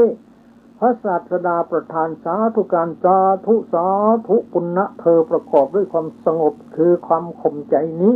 จักมาเพื่ออยู่ในสุนาปรันตชนบทได้แท้บัดนี้เธอจงสำคัญการที่จะไปเถิดท่านปุณณะได้กราบบังคมลาพระศาสดาไปในแคว้นสุนาปรันตะเข้าจำพรรษาอยู่ในมะกุลการามได้บรรลุวิชา3ปรินิพพานแล้วเรื่องนี้ที่เห็นเป็นตัวอย่างอันดีแท้ว่าความอดทนนั้นมีแต่คุณไม่มีโทษนักปราชญ์ยกย่องสรรเสริญตนเองก็ไม่เดือดร้อนย่อมจะนำมาแต่ความสุขความเจริญย่อมจะนำมาแต่ประโยชน์ทั้ง3คือประโยชน์โลกนี้ประโยชน์โลกหน้าและประโยชน์อย่างยิ่งประโยชน์อันสูงสุดคือนิพพานเรื่องพระโลมสนานาคเถระท่านนั่งเจริญกรรมฐานอยู่ภายนอกจงกรมในเวลาภายหลังพัดในหน้าร้อนแม้เหงื่อก็ไหลออกจากรักแร้ทั้ง2ข้างท่านพวกอันเตวาสิขอรัตนาให้ท่านลุกขึ้นไปนั่งที่มีอากาศเย็นดีท่านบอกว่าโคนฉันนั่งในที่นี้เพราะกลัวความร้อนนั่นเองแล้วนั่งพิจารณาอเวจีนรกเรื่อยไปเพราะเคยได้ตกอเวจีนรกมาหลายชาติแล้วท่านเห็นว่าความร้อนของแดดมีประมาณน้อยส่วนความร้อนของอเวจีนรกนั้นยิ่งกว่านี้หลายร้อยเท่าเพราะฉะนั้นท่านจึงไม่ลุกหนีมีแต่ตั้งหน้าเจริญวิปัสสนากรรมฐานอย่างเดียวนอกจากนี้เรื่องพระปัฏฐานิยเถระในขณะที่ท่านกำลังฟังอริยวงศ์อยู่ถูกงูพิษร้ายกัดเมื่อท่านทราบแล้วกลับมีใจผ่องใสนั่งฟังธรรมเฉยทีเดียวกำลังพิษได้มีอาการรุนแรงยิ่งขึ้นท่านพิจารณาศีลตั้งแต่การเป็นที่อุปสมบทเกิดปีติว่าเราเป็นผู้มีศีลบริสุทธิ์พิษกลับลงไปสู่แผ่นดินพร้อมกับการเกิดขึ้นแห่งจิตท่านได้สมาธิดีเจริญวิปัสสนาต่อในที่นั้นจนได้สำเร็จเป็นพระอรหันต์นี้ก็เพราะขันติความอดทนยังมีภิกษุอีก30รูปพากันเข้าจำพรรษาอยู่ในวิหารชื่ออะคะระวาละอังคณะทุกวันในวันอุโบสถย่อมแสดงมหาอริยวงศ์ว่าโดยความสันโดษในปัจจัย4และภาวนาเป็นที่มายินดีพระเถระรูปหนึ่งนั่งในที่กำบังถูกงูข้องค้อนกัดปันหนึ่งว่าหนีบเนื้อปลีแข้งไว้ด้วยครีมท่านจับงูไว้ในถุงนั่งฟังธรรมเฉยอยู่อรุณขึ้นหนึ่งการข่มพิษได้หนึ่งเจริญวิปัสสนาจนบรรลุผล3ของท่านหนึ่งการจบพระธรรมเทศนาของพระธรรมถึกหนึ่งได้มีในขณะเดียวกันแล้วท่านก็แก้ถุงออกปล่อยงูไปเมื่อท่านแสดงปฏิปทาพระเถระคือพระทีฆพานกะท่านได้แสดงปฏิปทาแห่งมหาอริยวงศ์ว่าเดิมข้อวัดปฏิบัติของภิกษุผู้มีความสันโดษในปัจจัย4และมีภาวนาเป็นที่มายินดีชาวบ้านหมู่ใหญ่ทั้งหมดพากันมาถวายสักการะมากมายแก่ท่านพระเถระรูปหนึ่งฤทธิ์สยาไม่สามารถจะอดทนได้ด่าท่านว่าพระทีฆพานกะทำความโกลาหลตลอดคืนยั่งลงโดยอ้างว่าเรากล่าวอริยวงศ์ท่านไม่สนใจในคำด่านั้นเลยเวลาเทศจบไปสู่วิหารของตนก็ไปทางเดียวกันทั้ง2รูปพระองค์นั้นก็ด่าท่านเลยไปตลอดระยะทางเวลาไปถึงทางแยกไปสู่วิหารพระทีฆพานกะยืนไหว้ท่านเรียนว่าท่านขอรับโน้นทางของท่านพระรูปนั้นทำเป็นไม่ได้ยินแล้วก็เดินไปวิหารของตนฝ่ายพระเถระเมื่อไปถึงวิหารแล้วถูกพวกลูกศิษย์ถามว่าท่านอาจารย์ขอรับท่านไม่ได้กล่าวคำอะไรกับพระมหาเถระผู้ด่าอยู่ดอกเหรอท่านตอบว่าโคนความอดทนเท่านั้นเป็นภาระของเราความไม่อดทนหาใช่ไหมเราไม่เห็นการ พรากจากกรรมฐานแม้ในชั่วขณะยกเท้าข้างหนึ่งเลยหมายความว่าท่านเจริญกรรมฐานของท่านตลอดระยะทางและทุกขณะที่ยกเท้าขวาเท้าซ้ายเรื่องพระธีระอีกองค์หนึ่งท่านชื่อปทานิยะท่านเจริญวิปัสสนากรรมฐานตลอดคืนลมในท้องเกิดขึ้นจนท่านไม่สามารถจะทนอยู่ได้จึงกลิ้งไปกลิ้งมาพระเถระลูกหนึ่งเตือนสติท่านว่าโคนธรรมดาบรรพชิตย่อมเป็นผู้มีความอดกลั้นเป็นปกติท่านเรียนว่าสาธุขอรับแล้วอดกลั้นอย่างเต็มที่จนนอนแน่นิ่งไปลมผ่าดวงหัตถ์ไทยตลอดสะดือพระเถระข่มเวทนาได้เจริญวิปัสสนากรรมฐานมีเวทนาเป็นอารมณ์จนได้สำเร็จเป็นพระอนาคามีและต่อมาท่านก็เจริญวิปัสสนาต่อจนเป็นพระอรหันต์แล้วปรินิพพานเรื่องเหล่านี้แสดงให้เห็นเด่นชัดแล้วว่าความอดทนเป็นคุณธรรมอันสูงส่งมากสามารถนำมาซึ่งประโยชน์ในปัจจุบันในสัมปรายภพและสามารถเป็นวาระปัจจัยให้ได้บรรลุมรรคผลนิพพานเป็นประโยชน์สารสมเด็จพระบรมศาสดาจารย์จึงตรัสว่าเป็นมงคลอันสูงสุดดังนี้พุทธสุภาษิตที่เป็นคติเตือนใจให้มีขันติมีดังนี้โกทังวัติตวานกถาจิโซจติบุคคลฆ่าข่มโกรธได้แล้วย่อมไม่เศร้าโศกในการไหนฤาษีทั้งหลายย่อมสรรเสริญการละความหลบโลบุคคลควรอดทนคำหยาบคายของชนทั้งปวงที่เขากล่าวแล้วสัตบุรุษทั้งหลายกล่าวความอดทนนั้นว่าสูงสุดพยาหิเศรษฐสวโจคเมทะบุคคลพึงอดทนถ้อยคำของผู้ประเสริฐได้เพราะความกลัวและพึงอดทนถ้อยคำของผู้เสมอกันได้เพราะเหตุแห่งความแข่งดีกันส่วนผู้ใดในโลกนี้พึงอดทนถ้อยคำของผู้เลวได้สัตบุรุษทั้งหลายกล่าวความอดทนนั้นของผู้นั้นแหละว่าสูงสุดสัทธถาประมาอัฏฐาประโยชน์ทั้งหลายมีประโยชน์ของตนเป็นอย่างยิ่งประโยชน์อะไรยิ่งกว่าขันติไปย่อมไม่มีผู้ใดเป็นผู้มีกำลังต่อแต่อดทนต่อผู้อ่อนกำลังไว้ได้บัณฑิตทั้งหลายกล่าวสรรเสริญความอดทนของผู้นั้นว่าเป็นบรมขันติเพราะคนย่อมอ่อนกำลังย่อมรุกรานหรือข่มขู่ได้เป็นนิดอโกทังวัฏพันธัญญาผู้ใดไม่ประทุษร้ายบุคคลผู้ด่าผู้ประหารผู้จองจำย่อมอดกลั้นไว้ได้เราเรียกผู้นั้นซึ่งเป็นผู้มีกำลังคือขันติมีหมู่คนคือขันติว่าเป็นผู้ลอยบาปจะได้ตัดสีวะเตนะปาปิโยผู้ใดโกรธต่อผู้ที่โกรธแล้วผู้นั้นกลับเป็นคนเลวกว่าผู้โกรธก่อนผู้ไม่โกรธก่อนบุคคลผู้กำลังโกรธอยู่ผู้ไม่โกรธต่อบุคคลผู้กำลังโกรธอยู่ย่อมถือว่าเป็นผู้ชนะสงครามที่ชนะได้แสนยาก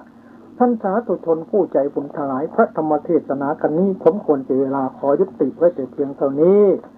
ในที่สุดนี้โดยอำนาจคุณพระศรีรัตนตรัยอติไสยบุญญาเขตขอท่านผู้ใจบุญทั้งหลายจงอยู่เย็นเป็นสุขปราศจากทุกโศกโรคภัยเจริญโดยอายุวันนะสุขภละปฏิภาณธรรมสารสมบัติตลอดการเป็นเนตรปรารถนาผลอันใดขอผลนั้นจงสำเร็จตามโมปณิธานของท่านทั้งหลายจงทุกประการด้วยกันทุกท่านเถิดยะถาวริวหาผู้ราปริปุเรนติสาครังเอวเมวะอิโตตินังเปตนังอุปกัปปติอิจิตังปจิตังทุมหังคิปะเมวะสมิจตุสัพเพปเรนตุสังกปาจันโทปนรโสยถา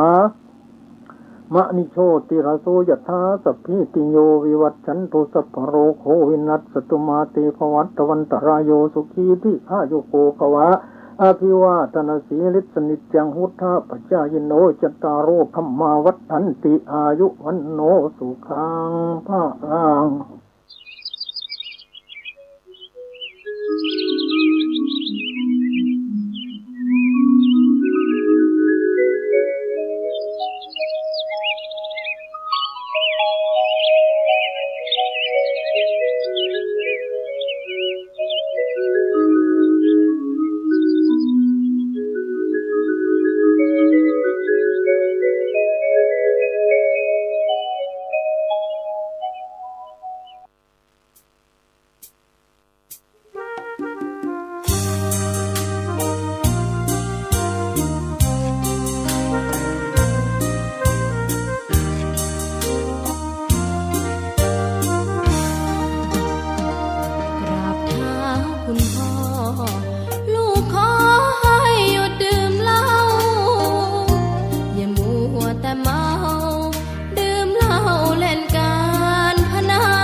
นจนยากลำบากคนแค้นเต็มทีอนาคตของลูกริบหรีความหวังที่มีมืดมนพ่อดื่มสุราเหมือนกินน้ำตาของแม่พ่อจะฐานะเราแย่หากไม่แก้ความจนแม่เตือนพ่อด่าตบตีแม่เสียจนชอกช้ำระกำมองมนซ้ำถูกคนเขานินทากราบเท้าคุณพ่อลูกขอให้หยุดดื่มเหล้าหากมัวแต่เมาคนเขาย้ำหมิ่นเรื่อยมากลับตัวเสียใหม่กลับใจมาพัฒนาพ่อจะมีคุณค่าเลิกดื่มสุราเลิกการพนัน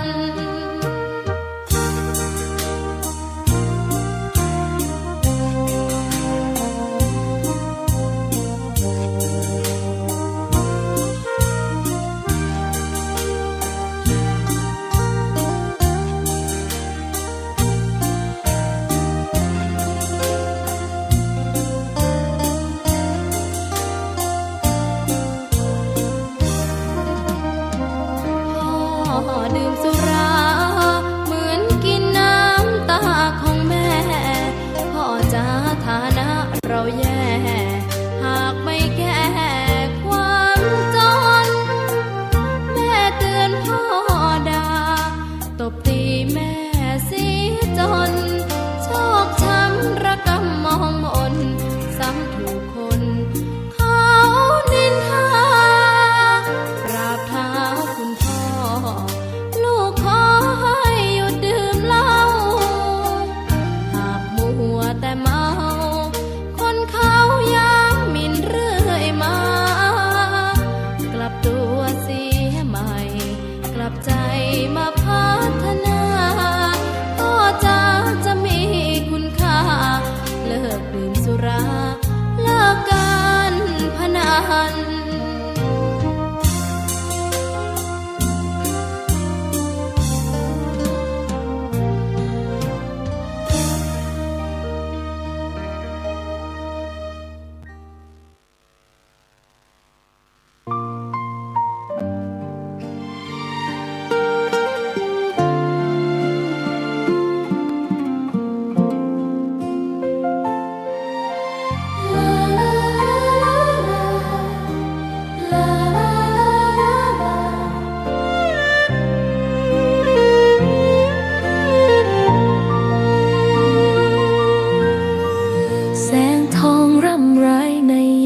อุตสา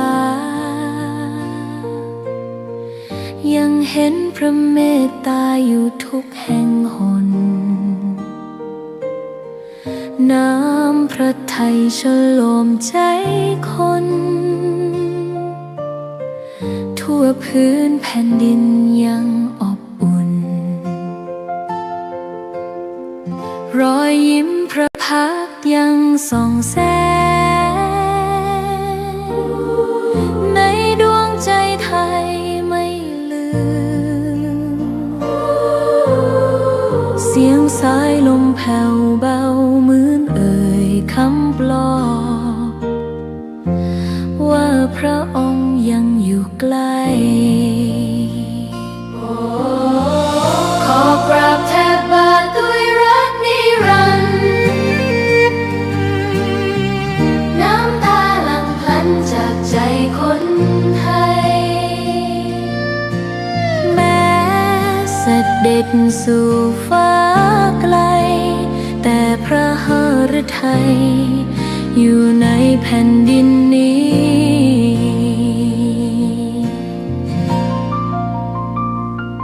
สวนดอกไม้ยังบานดังวันเก่าราวกับเจ้าดอกไม้รู้ว่าพระองค์จากไปแต่กลิ่นหอมยังพัดผ่านใจ ระลึกถึงพระเมตตาแผ่นดินนี้ยังส่องสว่างด้วยพระคุณอันยิ่งใหญ่ขอเดินตามรอยเท้าแห่งพระแม่ไปด้วยศรัทธาไม่เสื่อมคลายขอกราบแทบบาทด้วยรักนิรันดร์น้ำตาหลั่งพลันจากใจคนไทยแม้เสด็จสู่ฟ้าไกลแต่พระหฤทัยอยู่ในแผ่นดินนี้ดวงใจไทยทุกดวงขอพักดีขอถวายรักนี้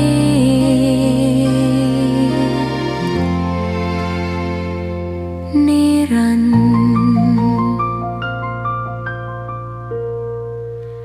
แด่พระพันปีหลวง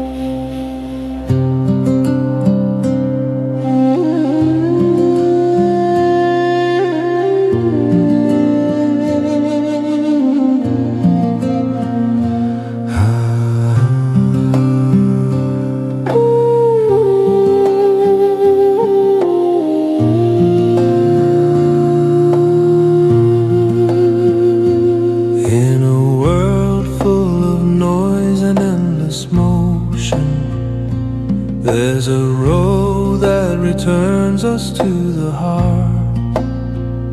A quiet step, a simple breath, a journey walked from ancient times, still alive in who we are. 2,600 years of footsteps in the dust,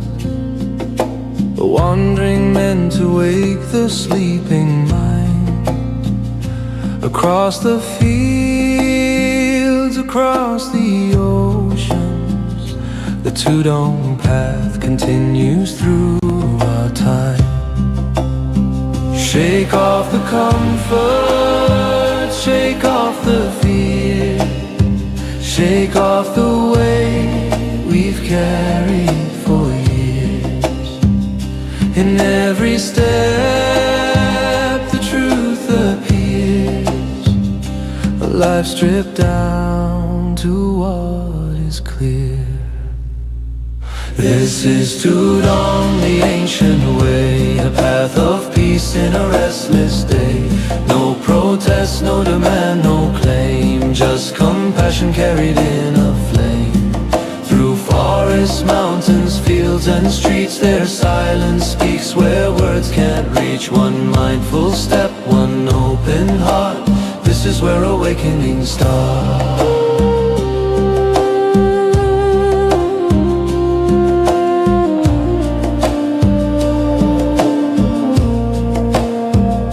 The old forest teachings long ago beneath the Bodhi sky. The Buddha taught the ways to purify. One meal a day, a robe of cloth, a life that shakes illusions off. Ajahn Mun walked the mountain rain, Ajahn Chah crossed the jungle plain. They taught not through the words they spoke, but through the presence in each step they took. Not punishment, not sacrifice, but tools to cut through craving's eyes. A wandering heart, a steady mind, a freedom simple, pure, refined. This is Tudong, the ancient way, a path of peace in a restless day. No protest, no demand, no claim, just compassion carried in a flame. Through forests, mountains, fields and streets, their silence speaks where words can't reach. One mindful step, one open heart, this is where awakening starts.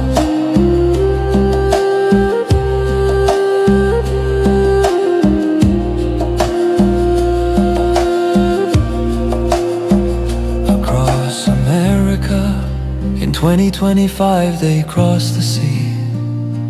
19 monks and a dog named Aloka Free. From Fort Worth roads to the DC line, they walk through heat, through rain, through time. Past honking cars and curious eyes, past strangers offering water with quiet surprise. Not to protest, not to demand, but to offer peace across the land. Their silence became a message clear, their presence softened hearts that year. Their footsteps whispered through the air, peace is lived, not spoken there.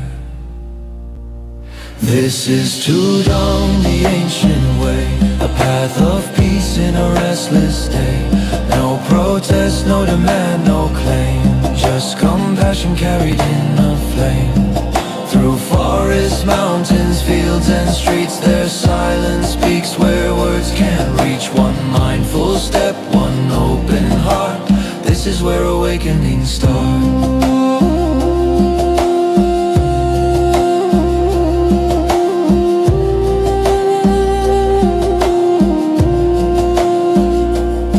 Why it matters, it shows us how little we truly need. How comfort grows into endless greed.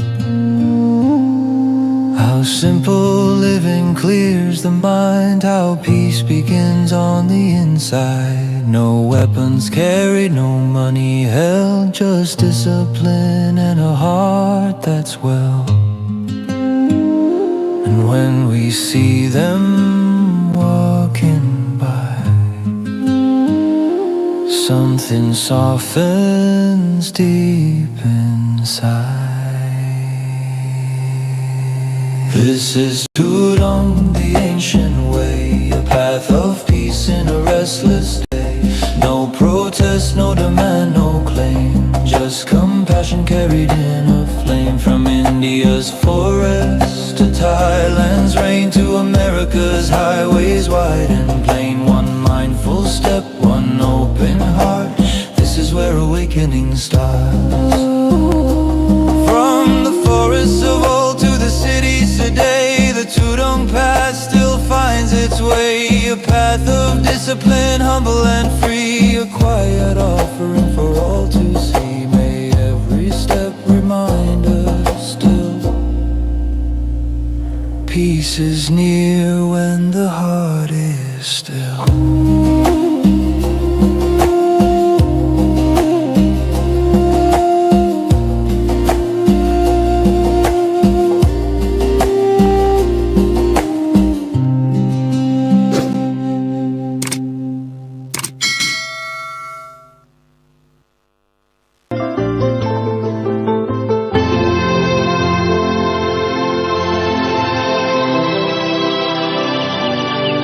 วันนี้เป็นวันพระขอเรียนเชิญพุทธศาสนิกชนทุกท่านมากลั่นจิตให้ใสกลั่นใจให้เป็นบุญด้วยการให้ทานรักษาศีลและเจริญจิตภาวนาน้อมจิตให้เข้าถึงพระรัตนตรัย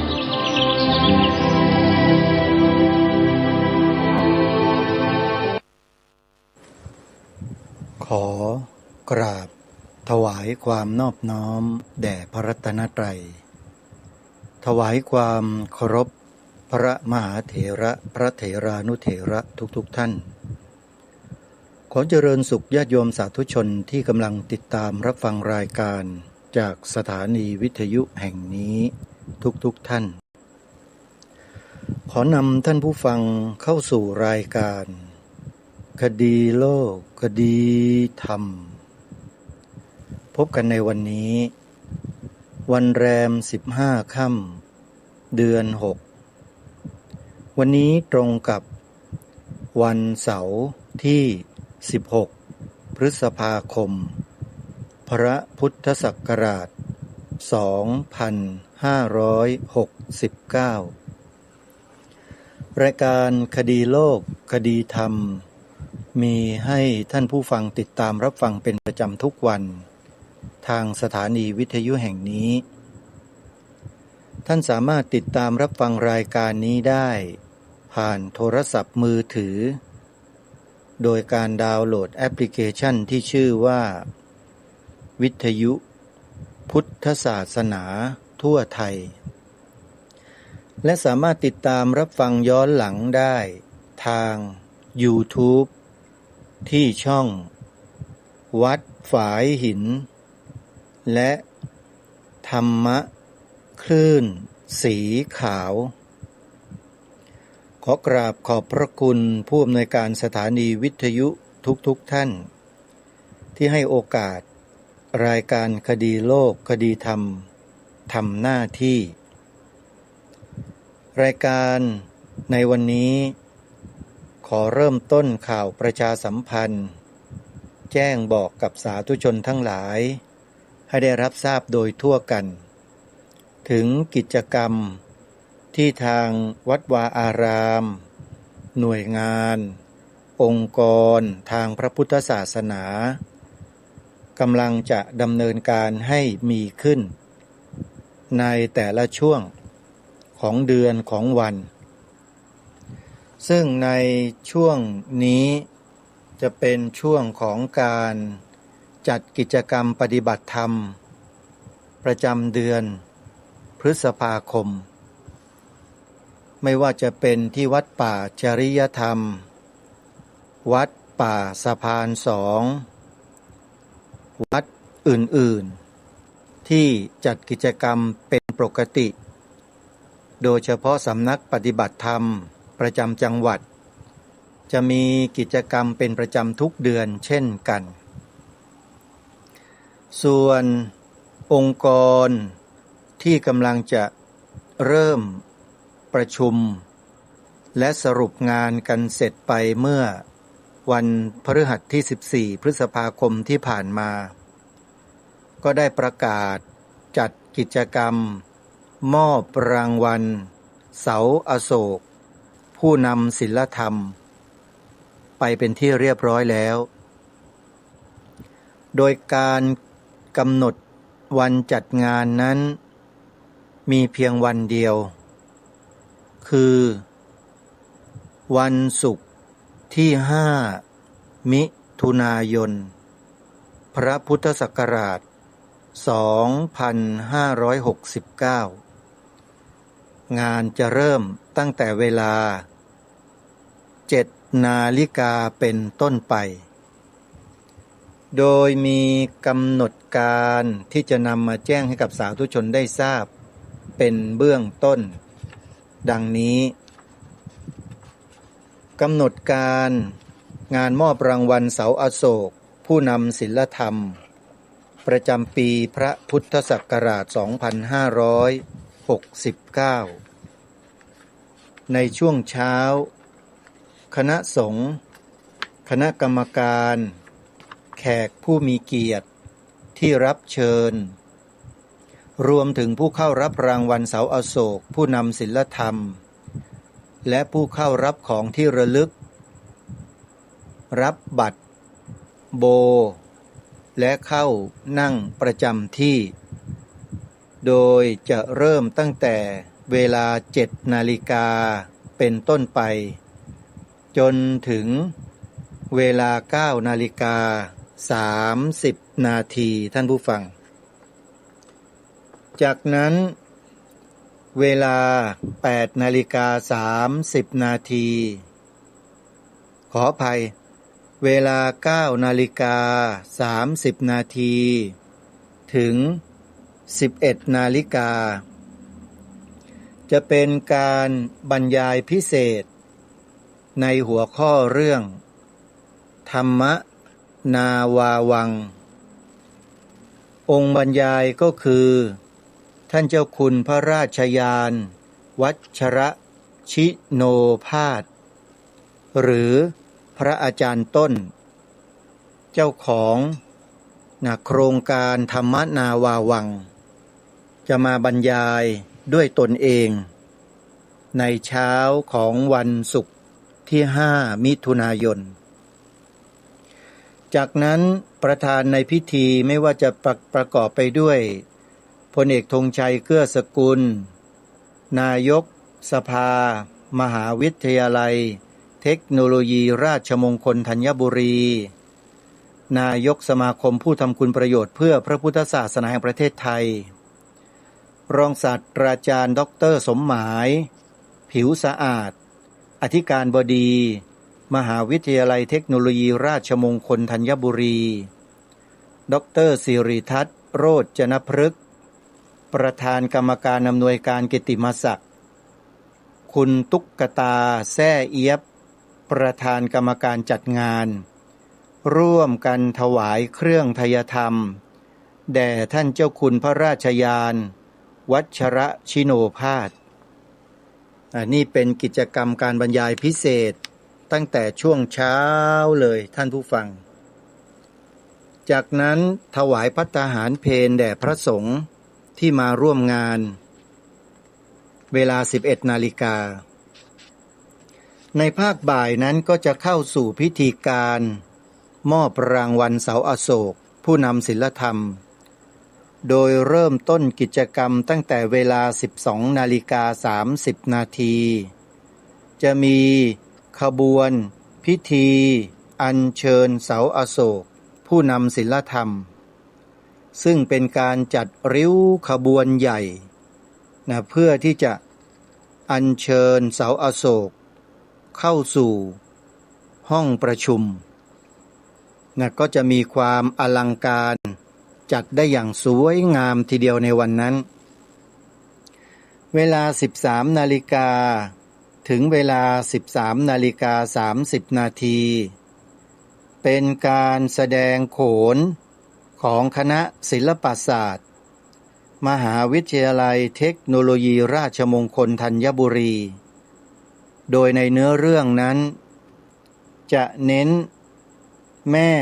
โอบอุ้มพระรามโดยใช้เนื้อหาเกี่ยวกับความกตัญญูล้วนๆเลยท่านผู้ฟังอันนี้เป็นที่น่าสนใจมาก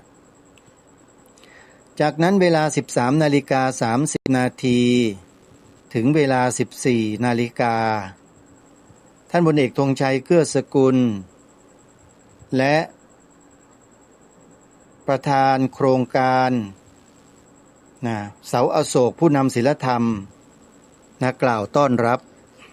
ในช่วงดังกล่าวจากนั้น 14 นาฬิกาถึง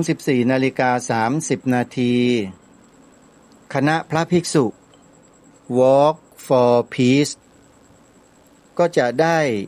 กล่าวสุนทรพจน์แสดงความรู้สึกกับการที่ได้มาร่วมงานในวันนี้คือ 5 มิถุนายนด้วยใครที่ต้องการพบปะเจอและพูดคุยกับคณะสงฆ์ที่เดินเพื่อสันติภาพที่สหรัฐอเมริกาที่โด่งดังกระฉ่อนโลกท่านจะมารับรางวัลเสาอโศกผู้นำศีลธรรมในงานนี้ด้วยท่านผู้ฟังท่านจะมาปรากฏตัวในช่วงบ่ายนะโยมนะจากนั้น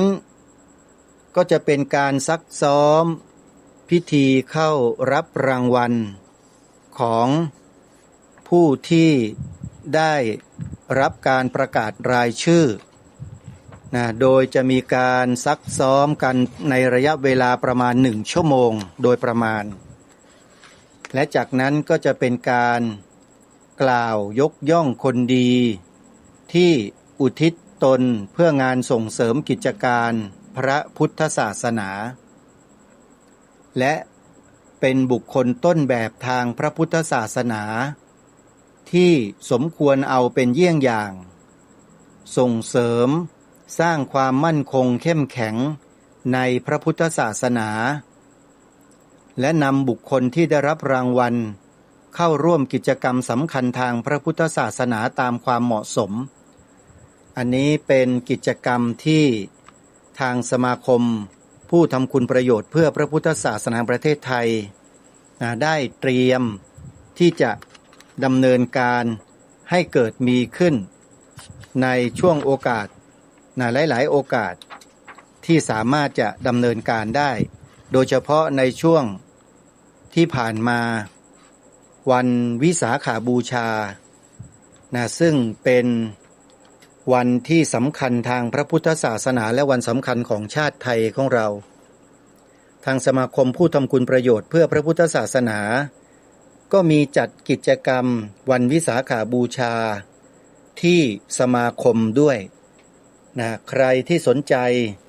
จะเข้าร่วมกิจกรรมกับทางสมาคมเนี่ยก็สามารถติดต่อขอร่วมกิจกรรมได้โดยสอบถามรายละเอียดเข้าไปที่สมาคมได้เลยและเดี๋ยวจะบอกแจ้งเบอร์โทรศัพท์ให้กับทุกท่านได้รับทราบกันต่อไป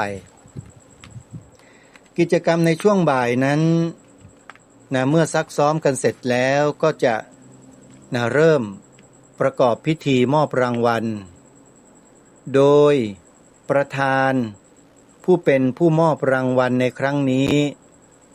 ก็คือท่านองคมนตรีพลอากาศเอกชลิตพุกผาสุของคมนตรีเป็นประธานมอบรางวัลให้กับผู้นำศีลธรรมที่ได้รับประกาศรายชื่อซึ่งมีจำนวนทั้งสิ้น180กว่าท่านสาธุชนท่านผู้ฟังทั้งหลายในปีนี้เนี่ยผู้ที่ได้เข้ารับรางวัลเสาอโศกผู้นำศีลธรรมเนี่ยเป็นบุคคลที่มีชื่อเสียงหลายต่อหลายท่านซึ่งในประกาศรายชื่อนั้นอาตมาภาพได้ทำการค้นคว้าหาข้อมูลบอกกับท่านสาธุชนได้เลยว่าใครที่มีโอกาสได้ไปร่วมงานรับรางวัลเสาอโศกผู้นำศีลธรรมประจำปีนี้ซึ่งจะจัดให้มีขึ้นในวันศุกร์ที่5พฤษภาคมมิถุนายนศกนี้ที่มหาวิทยาลัยเทคโนโลยีราชมงคลธัญบุรีตำบลคลอง6อำเภอคลองหลวงจังหวัดปทุมธานีท่านจะได้สัมผัสกับผู้ที่มีชื่อเสียงดังกล่าวหลายต่อหลายท่านเลยแม่ทัพภาคที่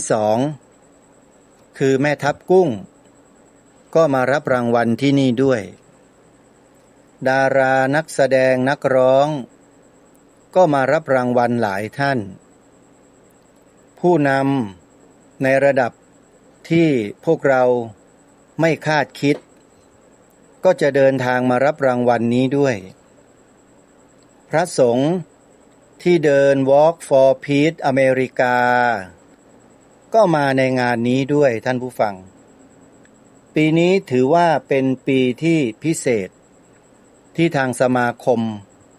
มีความตั้งใจเลยคัดสรรบุคคลที่ทำคุณประโยชน์เพื่อพระพุทธศาสนาในประเทศไทยของเราเนี่ยให้ท่านมารับรางวัลโดยได้เรียนเชิญท่านองคมนตรีมาเป็นประธานมอบรางวัลให้สำหรับท่านที่สนใจจะร่วมกิจกรรมนั้นต้องขอบอกไว้ก่อนว่าทางคณะกรรมการได้จัดที่นั่งสำหรับประชาชนทั่วไปเข้ามาร่วมกิจกรรมนั้นจำนวน500ที่นั่งเท่านั้นโยมจำนวน500ที่นั่งนะโยมนะใครมาก่อนก็ได้นั่งเก้าอี้ในจำนวน500นั้นถ้าใครมาทีหลังก็จะได้จัดที่นั่งด้านนอกห้องประชุมไว้ให้แล้วเมื่อกิจกรรมเสร็จจึงจะสามารถเดินทางเข้ามาถ่ายภาพมาพบปะบุคคลที่มีชื่อเสียงที่เราต้องการพบได้ ต้องรอให้กิจกรรมแล้วเสร็จก่อน แต่ถ้าใครต้องการร่วมกิจกรรมอยู่ในห้องประชุมหรือหอประชุมใหญ่ก็เดินทางมาแต่เช้าเลยนะโยมอันนี้ต้องขอแจ้งบอกไว้แต่เนิ่นๆนะในฐานะที่มีส่วนร่วมจัดงานนี้เป็นหนึ่งในคณะกรรมการจัดงานญาติโยมเลยถือโอกาสแจ้งบอกกับแฟนๆรายการคดีโลกคดีธรรมก่อนใครนะโยมนะอาตมาภาพจะอยู่ที่หน้างานตลอดในฐานะกรรมการจัดงานนะโยมนะแล้วเดี๋ยวจะแจ้งประกาศให้ทราบอย่างนี้นะทุกวันแต่จะไม่ลงรายละเอียดมากเพราะว่าได้อ่านรายละเอียดให้กับทุกท่านได้ฟังกันไปบ้างแล้วนะโยมนะแต่ต้องขอบอกว่าสมาคมผู้ทำคุณประโยชน์เพื่อพระพุทธศาสนาแห่งประเทศไทยที่จัดตั้งขึ้นมาในครั้งนี้เนี่ยที่มาที่ไปต้องขอบอกกับท่านผู้ฟังด้วยว่ามีเหตุผลและมีความจำเป็นมากในองค์กรทางพระพุทธศาสนาในประเทศไทยของเราที่เคยจัดกิจกรรมในลักษณะเช่นนี้มาแล้วเนี่ยปัจจุบันก็ยังคงมีและจัดอยู่แต่ไม่เทียบเท่ากับสมาคมผู้ทำคุณประโยชน์เพื่อพระพุทธศาสนาแห่งประเทศไทยในปัจจุบันขอบอกว่าอย่างนี้ก็แล้วกันท่านผู้ฟังทางสมาคมนี้ถือว่าเป็นองค์กรทางพระพุทธศาสนาที่รวมตัวกันจัดตั้งสมาคมนี้ขึ้นเพื่อจัดทำรางวัลเสาอโศกผู้นำศีลธรรมมอบให้กับบุคคลที่ทำคุณประโยชน์เพื่อพระพุทธศาสนาเนี่ยจริงๆการคัดเลือกบุคคลนั้นมีหลักเกณฑ์มีขั้นตอนมีการตรวจสอบโดยละเอียดพิจารณาแล้วพิจารณาอีกโดยคณะกรรมการคัดสรรซึ่งมีอยู่หลากหลายมากมายโดยเฉพาะคณะสงฆ์อย่างเดียวเนี่ยมีเกือบทุกคณะเลยจะบอกว่าเกือบก็ไม่น่าจะพูดคำนี้นะท่านผู้ฟังมีทุกคณะแล้วกัน 1. คณะสงฆ์มหานิกาย 2. คณะสงฆ์ธรรมยุต 3. คณะสงฆ์จีนนิกาย 4. คณะสงฆ์อนัมนิกาย 5. คณะสงฆ์ผู้ที่ได้รับการคัดเลือกมาทำหน้าที่เป็นตำแหน่งของผู้คัดสรรนะชุดพิเศษอีก1 ชุดท่านผู้ฟังซึ่งอาตมาภาพรู้จักในหลายๆรูปแล้วยังมีคณะกรรมการผู้ทรงคุณวุฒิฝ่ายคฤหัสถ์ที่เป็นผู้หลักผู้ใหญ่อีกจำนวนหลายต่อหลายท่านซึ่งเป็นผู้ที่ผู้คนในสังคมในหลายวงการรู้จักต่างก็มาร่วมด้วยแล้วก็ช่วยกันอยู่ในองค์กรนี้ในการคัดสรรบุคคลเข้ามารับรางวัลนี้ถือว่าเป็นเกียรติแก่ผู้ที่ได้รับรางวัลอย่างยิ่งเพราะรางวัลดังกล่าวนี้ผู้ที่คัดสรรได้พิจารณาอย่างละเอียดรอบคอบและเห็นถึงคุณค่าและผลงานของผู้นั้นๆจึงตัดสินคัดเลือกจากจำนวนมากที่มีผู้ส่งรายชื่อและประวัติเข้ามาเป็นพันรายคัดให้เหลือเพียง100 กว่ารายท่านผู้ฟังไม่ใช่เรื่องง่าย ผู้ที่เคยได้รับการส่งรายชื่อมาแล้วนั้นประวัติและชื่อของท่านก็ยังคงอยู่ในสมาคมทางสมาคมได้เก็บรวบรวมรายชื่อของท่านเหล่านั้นไว้หมดแล้วถ้าจะมีการส่งรายชื่อในครั้งต่อไปเข้ามาเนี่ยรายชื่อที่ส่งเข้ามาแล้วค้างอยู่นี้จะได้รับการพิจารณาโดยลำดับอันนี้ถือว่าเป็นความกรุณาของคณะกรรมการเพราะถือว่าบุคคลที่ได้รับการส่งรายชื่อเข้ามานั้นได้รับการพิจารณาและคัดสรรเป็นอย่างดีจากหน่วยงานจากองค์กรจากท้องถิ่นจากสถานที่ของพื้นที่นั้นๆเป็นอย่างดีแล้วจึงส่งรายชื่อเข้ามาที่สมาคมเพราะนั้นรายชื่อทั้งหลายทั้งปวงที่ส่งเข้ามาเนี่ยถือว่าเป็นผู้มีคุณประโยชน์เพื่อพระพุทธศาสนาจริงๆท่านผู้ฟังทางสมาคมไม่เคยทิ้งรายชื่อเหล่านี้เลยแล้วจะได้พิจารณาให้เข้ารับรางวัลในโอกาสต่อไปแน่นอนไม่ต้องกลัวนะฮะปีนี้ถ้าพลาดก็อย่าน้อยเนื้อต่ำใจปีต่อไปคงจะไม่พลาดแน่นอนนะครับครูบาอาจารย์ด้วยนะฮะทั้งพระสงฆ์ทั้งคฤหัสถ์ญาติโยมทุกท่านด้วยจึงขอแจ้งให้กับทุกท่านได้ทราบนะตามนี้กันส่วนท่านใดที่จะเข้าร่วมกิจกรรมแล้วต้องการจะสอบถามรายละเอียดกับทางสมาคมเนี่ยนะก็จะขอแจ้งบอกเบอร์โทรศัพท์ให้ทุกท่านได้จดกันเอาไว้ก่อนนะจดเบอร์โทรศัพท์ของสมาคมผู้ทำคุณประโยชน์เพื่อพระพุทธศาสนาแห่งประเทศไทยเอาไว้เมื่อถึงวันใกล้งานก็โทรศัพท์สอบถามอะไรต่างๆที่เราต้องการจะทราบกับคณะกรรมการและเจ้าหน้าที่ผู้รับผิดชอบได้เลยจดเบอร์โทรศัพท์ไว้นะโยมเป็นทั้งเบอร์ธรรมดาเบอร์บ้านแล้วก็เบอร์โทรศัพท์มือถือนะหมายเลขโทรศัพท์02-058-3799อันนี้เป็นเบอร์โทรศัพท์บ้านนะโยมนะของสมาคมผู้ทำคุณประโยชน์เพื่อพระพุทธศาสนาแห่งประเทศไทย02-058-3799เป็นเบอร์โทรสารหรือเบอร์แฟกซ์ก็มีจะส่งแฟกซ์เข้าไปก็ได้หมายเลขโทรสารหรือหมายเลขแฟกซ์02-954-6996ส่วนโทรศัพท์มือถือนั้นท่านสามารถโทรศัพท์เข้าไปได้ที่หมายเลข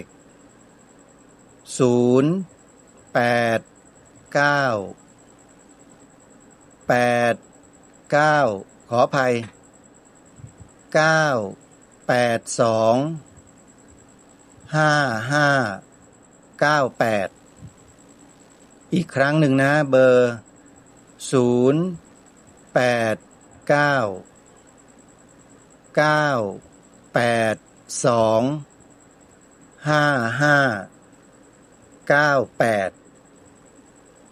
อีกหมายเลขหนึ่งก็คือ0898999606และอีกหนึ่งเบอร์0858342463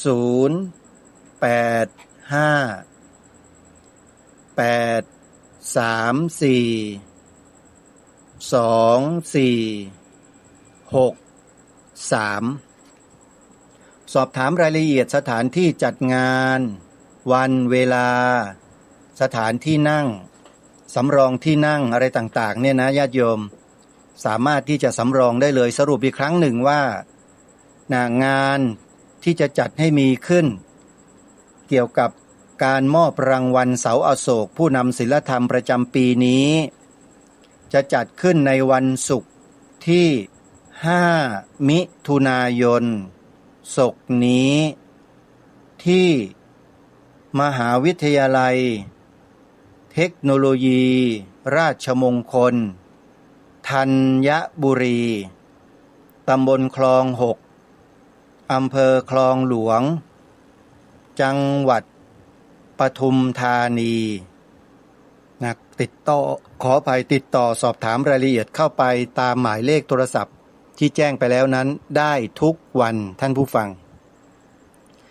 ทีนี้มาเข้าสู่เนื้อหาสาระที่ทางรายการน่าจะได้นำมาปรารภกับท่านผู้ฟังในวันนี้นะเมื่อวานนี้ก็ได้พูดถึงนะข้อปฏิบัติของพุทธบริษัทหรือคนเราทั่วๆไปเพื่อเป็นการฝึกฝนอบรมตนพัฒนาจิตใจของตนด้วยข้อปฏิบัติที่พระสัมมาสัมพุทธเจ้าทรงวางหลักเกณฑ์และวิธีการเอาไว้ให้ดีแล้วเมื่อวานนี้ก็ได้ปรารภถึงเรื่องของพระสัทธรรม3ประการก็มีพระปริยัติสัทธรรมปฏิบัติสัทธรรมและปฏิเวทสัทธรรมสัทธรรม3ประการนี้จะทรงอยู่ได้ก็ด้วยพุทธบริษัททั้ง4ที่ถือปฏิบัติตามพระสัทธรรมนั้นองค์สมเด็จพระสัมมาสัมพุทธเจ้าทรงเป็นพระบรมศาสดาเพียงองค์เดียวของจักรวาลที่ตรัสสอนให้มนุษย์ละตัวตนให้ละนะโยมไม่ใช่ให้เจริญมีอยู่บางคนบางท่านศึกษาพระปริยัติธรรมปฏิบัติพระสัทธรรมแต่ยังเข้าไม่ถึงปฏิเวทสัทธรรมก็นำเอาพระปริยัติสัทธรรมกับข้อปฏิบัติสัทธรรมที่ตนเองยังเข้าไม่ถึงเนี่ยไปสร้างอัตตาตัวตนให้มันโตขึ้นใหญ่ขึ้นอันนี้ไม่มีใครสามารถบอกใครได้ว่าเป็นอย่างไรแต่สำหรับตัวของเขาเองตัวเราเองนี่แหละย่อมรู้ตัวเองกันทั้งนั้นเลยว่าอัตตาตัวตนมันโตขึ้นใหญ่ขึ้นหรือว่ามันเล็กลงมันน้อยลงมันหดลงเมื่อวานก็เลยอุปมาเหมือนกับรวงข้าวเมื่อวันซืนเนี่ยนะถ้าใครฟังรายการลักษณะที่เขาอุปมาถึงบุคคลที่มีคุณภาพกับบุคคลที่ไร้คุณภาพเนี่ยท่านอุปมาเหมือนกับรวงข้าวญาติโยมรวงข้าวที่สุกเหลืองแล้วเนี่ยถ้ามีคุณภาพที่ดีจะสังเกตเห็นว่ารวงข้าวจะโน้มลงโน้มเหมือนกับคำนับอย่างนั้นน่ะโค้งคำนับโยมนั่นแหละโค้งลงนั่นคือคุณลักษณะของข้าวที่มีคุณภาพมีความสมบูรณ์ท่านอุปมาเหมือนกับผู้คนที่ศึกษาเล่าเรียนและปฏิบัติตามหลักธรรมคำสอนของพระสัมมาสัมพุทธเจ้าอย่างถูกต้องก็จะมีคุณภาพเหมือนกับรวงข้าวที่อุปมาไว้คือจิตใจของเขานั้นจะละจะลดอัตตาตัวตนทิฏฐิบางอย่างที่ทำให้อัตตาโตเขาจะลดลงตรงนั้นปฏิบัติไปเรียนรู้ไปขัดเกลาไปปฏิบัติไปเรียนรู้ไปขัดเกลาไปอัตตาเขาก็เล็กลงคุณภาพของจิตใจของชีวิตเขาก็ดีเป็นที่เคารพเป็นที่ศรัทธาเป็นที่รักของผู้คนของเพื่อนสหธรรมิกเพราะอะไรเพราะคนที่ขจัดอัตตาตัวตนได้เนี่ยเขามีตัวอัตตาน้อยเมื่อมีอัตตาน้อยทิฏฐิมานะของเขาก็น้อยมากคือทิฏฐิและมานะที่เป็นไปในทางกุศลมันก็เพิ่มขึ้นที่เป็นอกุศลมันก็ลดลง ไอ้ที่จะเถียงไอ้ที่จะว่าไอ้ที่จะตำหนิที่จะด่าพวกเดียวกันเองเนี่ยแทบจะไม่มีเลยท่านผู้ฟังน้อยมากคือจะพิจารณาตามสภาวะความเป็นจริง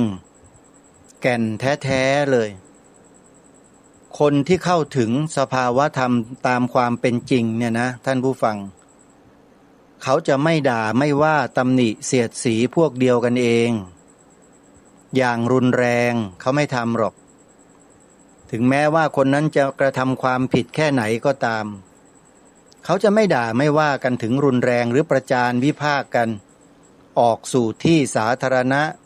ที่ทำให้บุคคลที่สามรู้ไปด้วยเนี่ยเขาไม่ทำกันหรอกโยมอันนี้เขาเรียกว่านินทาว่าร้ายแล้วก็ส่อเสียดเขาไม่ทำกันบุคคลที่เป็นนักปฏิบัติกรรมฐานจริงๆเนี่ยเขาไม่มีพฤติกรรมเช่นนี้กันท่านผู้ฟังเขาจะแสดงออกมาตรงๆแล้วก็พูดตรงๆแล้วคำพูดตรงๆนั้นคือไม่กระทบกระเทือนผู้อื่นนะผู้อื่นในที่นี้ก็คือพุทธบริษัทด้วยกันไม่ว่าเขาจะเป็นที่เรารู้จักหรือไม่รู้จักก็แล้วแต่นะไม่ตำหนิไม่ด่าไม่ว่าไม่โพลธนาไม่เสียดสีไม่ขับไล่นะไม่อะไรก็แล้วแต่มันจะไม่เกิดโดยเฉพาะการผูกพยาบาทอาฆาตนี่ไม่มีเลยนะผู้ปฏิบัติจริงๆแล้วเข้าถึงจริงๆจะไม่มีสิ่งนี้นะท่านผู้ฟังถ้าใครยังมีสิ่งนี้อยู่ยังติดยังค้างอยู่ในใจมันคาใจอะไรอย่างเงี้ยนะแปลว่ายังไม่หลุดยังไม่พ้นนะถ้ายังคาอยู่เนี่ยยังไม่พ้นสำหรับอาตมาภาพเองไม่ได้อวดอ้างตัวเองนะโยมอาตมาภาพเนี่ยบวชมายังไม่ได้พรรษาก็ปฏิบัติแล้วโยมปฏิบัติตั้งแต่พรรษาแรกยุบหนอพองหนอซ้ายย่างหนอขวาย่างหนอเนี่ยในสมัยปีพระพุทธศักราช 2534นะโยมไปถามดูเถอะไปถามครูบาอาจารย์ในยุคนั้นดูที่เดินจงกรมนั่งสมาธิกันอยู่ที่วัดพนมพนาวาสตำบลคลองขุดอำเภอบ้านโพจังหวัดฉะเชิงเทราลองไปถามดูสิว่าในยุคนั้นน่ะเขาปฏิบัติกันขนาดไหนเขามีทำกันเป็นเล่นๆไหมโยมไม่มีหรอกครับเอาจริงเอาจังเอาเป็นเอาตายกันเลยแหละนะตั้งจิตอธิษฐานอดข้าวกันปิดปากไม่พูดกันตลอดพรรษานู่นเอากันถึงขนาดนั้นนะฮะจนกระทั่งอารมณ์กรรมฐานนี่พุ่งปรูดปราดกันไปเลยครูบาอาจารย์ท่านก็สอบอารมณ์แก้อารมณ์กันให้อุตลุดในปีนั้นอาตมาภาพจำได้อาตมาเนี่ยถึงขนาดต้องขอเปลี่ยนครูสอบอารมณ์ขอเปลี่ยนเลยเพราะรู้นะว่าครูบาอาจารย์รูปไหนที่มีประสบการณ์สูงรู้แล้วเราก็ขอโอกาสครูบาอาจารย์สอบอารมณ์ให้หน่อยนั่นแหละจึงจะผ่านสภาวะที่ติดค้างนั้นได้ถ้าไม่มีประสบการณ์ไม่ถึงเนี่ยนะไม่มีทางแก้ได้เลยอารมณ์แบบเนี้ยที่เกิดขึ้นเนี่ยครูบาอาจารย์นี่ท่านพูดท่านบอกชัดเลยนะสภาวะที่เกิดขึ้นกับท่านเนี่ยท่านต้องไปสอบอารมณ์กับนู่นหลวงพ่อองค์นู่นท่านก็ชี้ไปอยู่ในโบสถ์ท่านไปดูแลคณะที่ปฏิบัติอยู่ในโบสถ์อาตมาอยู่ในอาคารรับรอง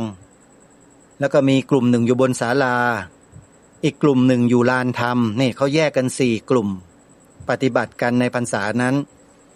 ปี34ญาติโยมอาตมายังไม่ได้พรรษาเลยเป็นพระใหม่เอี่ยมเลยนะแต่ได้มาเจริญกรรมฐานแล้วยังไม่รู้ประสีประสาอะไรเลยฮะตำรับตำรงตำรานักธรรมไม่เคยสัมผัสแม้แต่นิดเดียวแต่เวลาไปส่งอารมณ์ครูบาอาจารย์ก็ถามอาตมาว่าท่านไปอ่านหนังสืออะไรมาหรือเปล่าไปอ่านหนังสือไปอ่านอะไรมาไหมมีไหมครูสอบอารมณ์อาจารย์สอบอารมณ์ถามอาตมาอย่างนั้นอาตมานี่เป็นคนซื่อตรงนะโยม อะไรเป็นอย่างไรก็พูดอย่างนั้น เกิดอย่างไรสภาวะยังไงก็ตอบอย่างนั้นโยมครูบาอาจารย์ก็ถามว่าไปอ่านมาหรือเปล่าไม่ได้อ่านอะไรครับผมไม่รู้เรื่องผมมาส่งอารมณ์อาจารย์ตามที่มันเกิดว่างี้แล้วท่านก็ชี้บอกนู่นไปหาหลวงพ่อไปให้หลวงพ่อท่านแก้ให้บอกได้เท่านี้โยมนี่คือประสบการณ์อาตมาขอบอกว่ามันคือประสบการณ์ที่ได้สัมผัสและเจอด้วยตัวเองในขณะที่เจริญสติปัฏฐานสี่อย่าคิดว่าการเจริญสติปัฏฐานสี่จิตจะไม่เป็นสมาธิอย่าคิดนะโยมเป็นสมาธิชั้นเยี่ยมเลยแหละทำไมจึงบอกว่าสมาธิชั้นเยี่ยมเพราะโยคาวจรที่ปฏิบัติแนวเนี้ยเดินมาจากสติสัมปชัญญะไม่ใช่เดินมาจากสมถะนะโยมถ้าเดินมาจากสมถะเนี่ยอันเนี้ยยากผ่านยากทะลุยากกำแพงของฌานเนี่ยไปยากมากคนที่ได้ฌานนี่จะรู้เองจะเข้าใจเองอย่างหลวงพ่อฌานวัดป่าเขาล้อมเนี่ยเวลามาออกรายการตระเวนคนตระเวนธรรมทางดีทีวีกับอาตมาเนี่ยนะท่านพูดประจำเลยถึงประสบการณ์การปฏิบัติสมาธิของท่านกับหลวงปู่เทศรังสีวัดอะไรนะนั่นแหละวัดศรีเชียงใหม่ที่หนองคายอ่ะหลวงพ่อฌานเนี่ยเล่าให้ฟังว่าผมเนี่ยภาวนาเนี่ยหลวงปู่เทศบอกว่าท่านภาวนาดีมากเลยแต่ยังไม่ใช่หลวงพ่อฌานฟังหลวงปู่เทศบอกอย่างนั้นก็กลับมาพิจารณาแล้วสอบถามครูบาอาจารย์ที่รู้เพื่อแก้แนวทางของท่านพอท่านได้รับการแก้ไขแนะนำวิธีกำหนดเท่านั้นแหละหลวงพ่อฌานก็หลุดจากสภาวะนั้นมาแล้วก็มาพิจารณาเริ่มต้นใหม่ผู้ที่ปฏิบัติเดินมาทางสายสมถะเนี่ยนะโยมจะเป็นอย่างนี้กันเกือบทั้งนั้นเลยติดอยู่ที่สมาธิติดนะอย่าคิดว่าจะไม่ติดนะโยมสำหรับใครที่เดินมาทางสติปัฏฐานสี่ตั้งแต่เริ่มต้นเนี่ยอาตมาภาพคิดว่านะเป็นผู้ที่โชคดีมากจะไม่ค่อยจะติดสมาธิเท่าไหร่ติดก็น้อยมากแล้วแก้ง่ายแต่ถ้าใครเดินมาทางสมถะแล้วก็มันแนบแน่นมันเหนียวแน่นโอ้ยยากเหลือเกินโยมเอ้ยใครถ้าได้สมาธิระดับฌานเนี่ยขออภัยแล้วใครได้ระดับฌานเนี่ยโยมเหมือนกับคนได้เพชรได้ทองคำนะประมาณ10 คันรถน่ะไม่อยากจะให้ใครหวงแหนเอาไว้ไม่อยากจะให้ใครมาเห็นหวงอย่างนั้นน่ะสมาธินี่หวงยิ่งกว่าเพชรอีกนะโยมมันมีความสุขอะสุขยิ่งกว่าอะไรในโลกในจักรวาลซิอีกถ้าได้สมาธิถึงระดับนั้นเนี่ยปีติสุขเอกคตาเนี่ยนะโยมโอ้โหถ้าใครได้เอกคตาเนี่ยนะถอนยากบอกตรงๆว่าถอนยากนะไปมาก็กลายเป็นวิปัสสนูกิเลสไปเลยก็มีตั้งตัวเป็นศาสดาเอกของโลกไปเลยตั้งเองไม่มีใครเขาตั้งหรอกเพราะเข้าใจผิดเดินมาทางสมถะก็จะเจอสภาวะกันแบบนี้แหละอันตรายโยมใครอย่าหาทำกันนะโยมนะอย่าไปคิดว่าตนเองเนี่ยเก่งและไม่ต้องมีครูบาอาจารย์เพ่งเทียนเพ่งไฟเองเลยเพ่งนู่นเพ่งนี่เกิดกสิณขึ้นมาทีนี้แหละอะไรต่อไม่อะไรมันก็เริ่มดึงจิตของตนเองเนี่ยเข้าไปสู่สิ่งนั้นเมื่อเข้าไปผสมปนเปไปเป็นสิ่งนั้นเข้าแล้วความที่จะหลุดมาจากสิ่งเหล่านั้นแล้วหันมาพิจารณาเพื่อละวางสิ่งเหล่านั้นแทบจะเป็นไปไม่ได้เลยท่านผู้ฟังและส่วนมากก็เลยเถิดนะฮะป ล่อยเลยตามเลยไปเลยก็มี อย่างที่เรารู้เราเห็นเราทราบกันอยู่นะพวกที่ทำไสยส่งไสยศาสตร์เสน่ห์ยาแฝดยาฝาดอะไรต่างๆเหล่านี้ล้วนแล้วแต่มาทางสมถะกันทั้งนั้นเลยโยมอันนี้ต้องขอทำความเข้าใจกับท่านผู้ฟังสักนิดว่าทางรายการไม่ได้ไปตำหนิไปติติงเขานะแต่บอกให้ฟังนะบอกให้พวกเราได้ทราบได้ฟังว่าผู้ที่เดินมาทางสมถะโดยไม่มีครูบาอาจารย์คอยประคบประหงมคอยประคับประคองจิตใจตัวเองเนี่ยส่วนมากก็จะหลงทางกันไปหลงทาง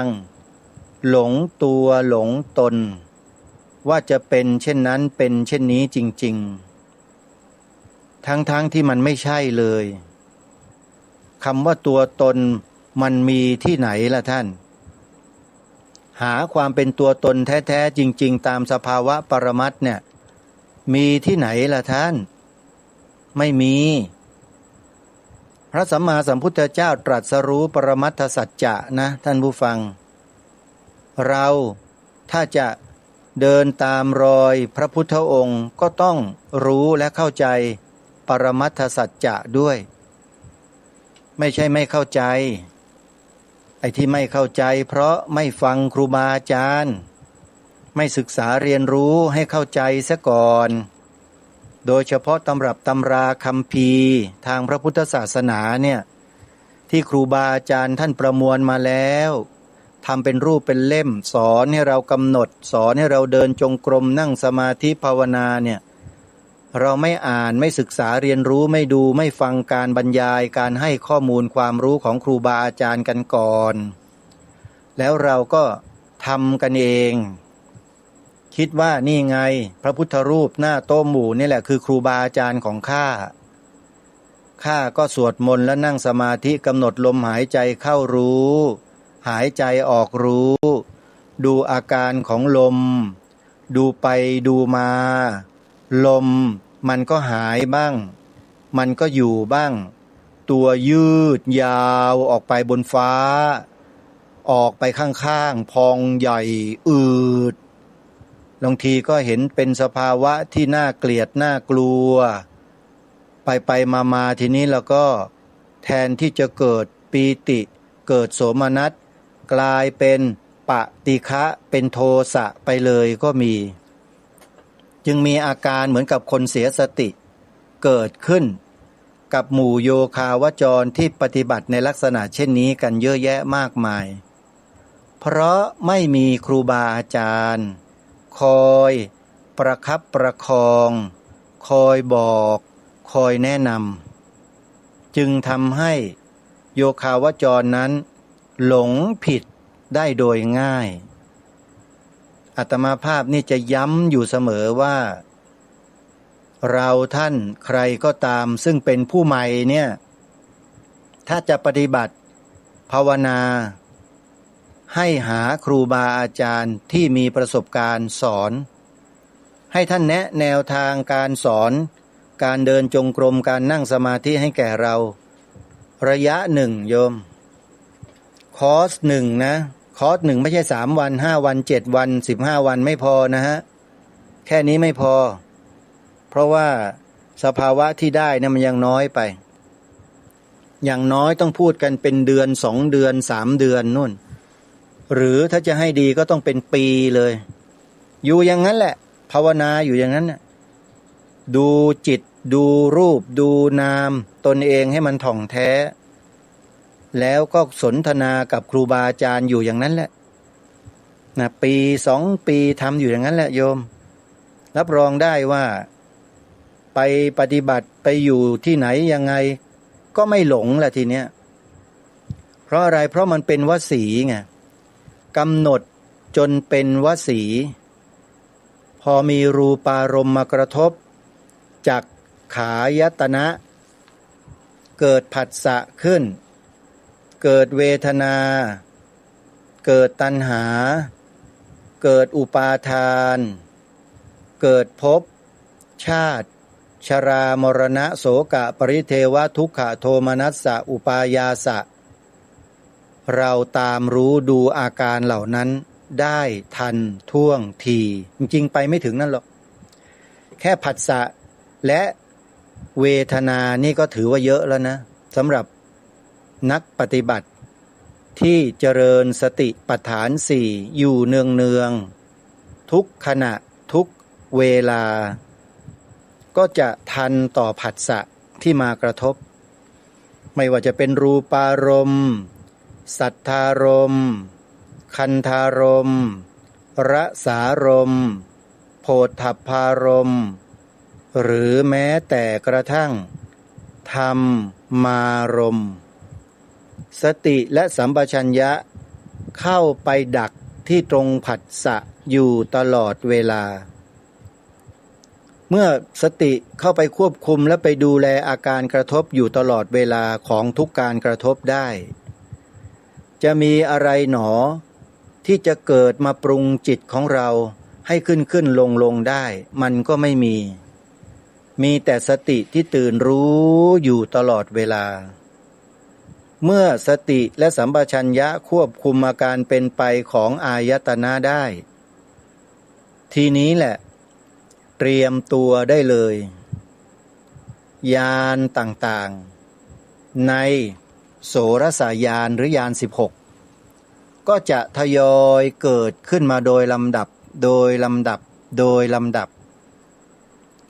ก็หาปัญญาเก็บเกี่ยวความรู้เอาสิตัวใครตัวมันแล้วทีเนี้ยไม่มีใครบอกใครได้แล้วเพราะมันเกิดอยู่ด้วยตัวเราเองที่เราภาวนาแล้วเกิดไปส่งครูบาอาจารย์ท่านก็ต้องบอกว่าดีแล้วภาวนาต่อไปทำอย่างเนี้ยถูกแล้วเมื่อสภาวะอะไรเกิดก็ให้รู้นะว่ามันเป็นเพียงแค่ผัสสะเหมือนกัน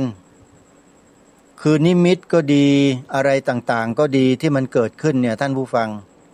ผู้เจริญสติปัฏฐานสี่เขาจะมีสติและสัมปชัญญะกำหนดรู้ดูอาการเหล่านั้นที่มากระทบได้อย่างสบายไม่ติดไม่ยึดไม่ไหลตามอยู่อย่างนั้นโดยธรรมชาติตื่นรู้อยู่ตลอดเวลากิเลสตัวไหนมันจะโผล่หัวขึ้นมาเนี่ยโยคาวจรผู้นั้นที่เจริญสติมาเป็นอย่างดีก็จะใช้อาวุธทุบหัวกิเลสลงไปเลยหัวแตกแล้วก็ไม่กล้ามาอีกอาวุธตัวนี้อุปมาก็คือสติสัมปชัญญะท่านผู้ฟังพระสัมมาสัมพุทธเจ้าตรัสยืนยันไว้ในขุททกนิกายชาดกพูดถึงเรื่องตรัสถึงเรื่องสติว่าเป็นแหล่งรวมของกุศลธรรมทั้งหลายทั้งปวงอุปมาเหมือนกับรอยเท้าช้างที่รองรับรอยเท้าสัตว์เล็กสัตว์น้อยอยู่ในรอยเท้าช้างเดียวนั้นเป็นจำนวนมหาศาลมากมายนี่แหละคือสติท่านผู้ฟังการปฏิบัติวิปัสสนากรรมฐานถ้าต้องการจะให้เป็นงานเป็นการและก็เจริญรุดหน้าไปได้ดีต้องมีครูบาอาจารย์ที่มีประสบการณ์สูงนะโยมอาตมาแนะนำให้ได้สนใจไหมล่ะใครจะภาวนาวิปัสสนาตามแนวทางมหาสติปัฏฐานสูตรแล้วได้ครูบาอาจารย์ที่สุดยอดอาตมาแนะนำได้นะโยมยินดีนะยินดีพูดคุยกันได้เอาละวันนี้เวลาหมดแล้วต้องขอสมมุติยุติไว้ที่เพียงเท่านี้พบกับรายการได้ใหม่ในวันต่อไปขอความสุขความสวัสดีในธรรมแห่งองค์สมเด็จพระบรมศาสดาสัมมาสัมพุทธเจ้าจงปรากฏเกิดมีขึ้นในจิตใจของท่านผู้ฟังทุกท่านทุกคนเทอญขอเจริญพร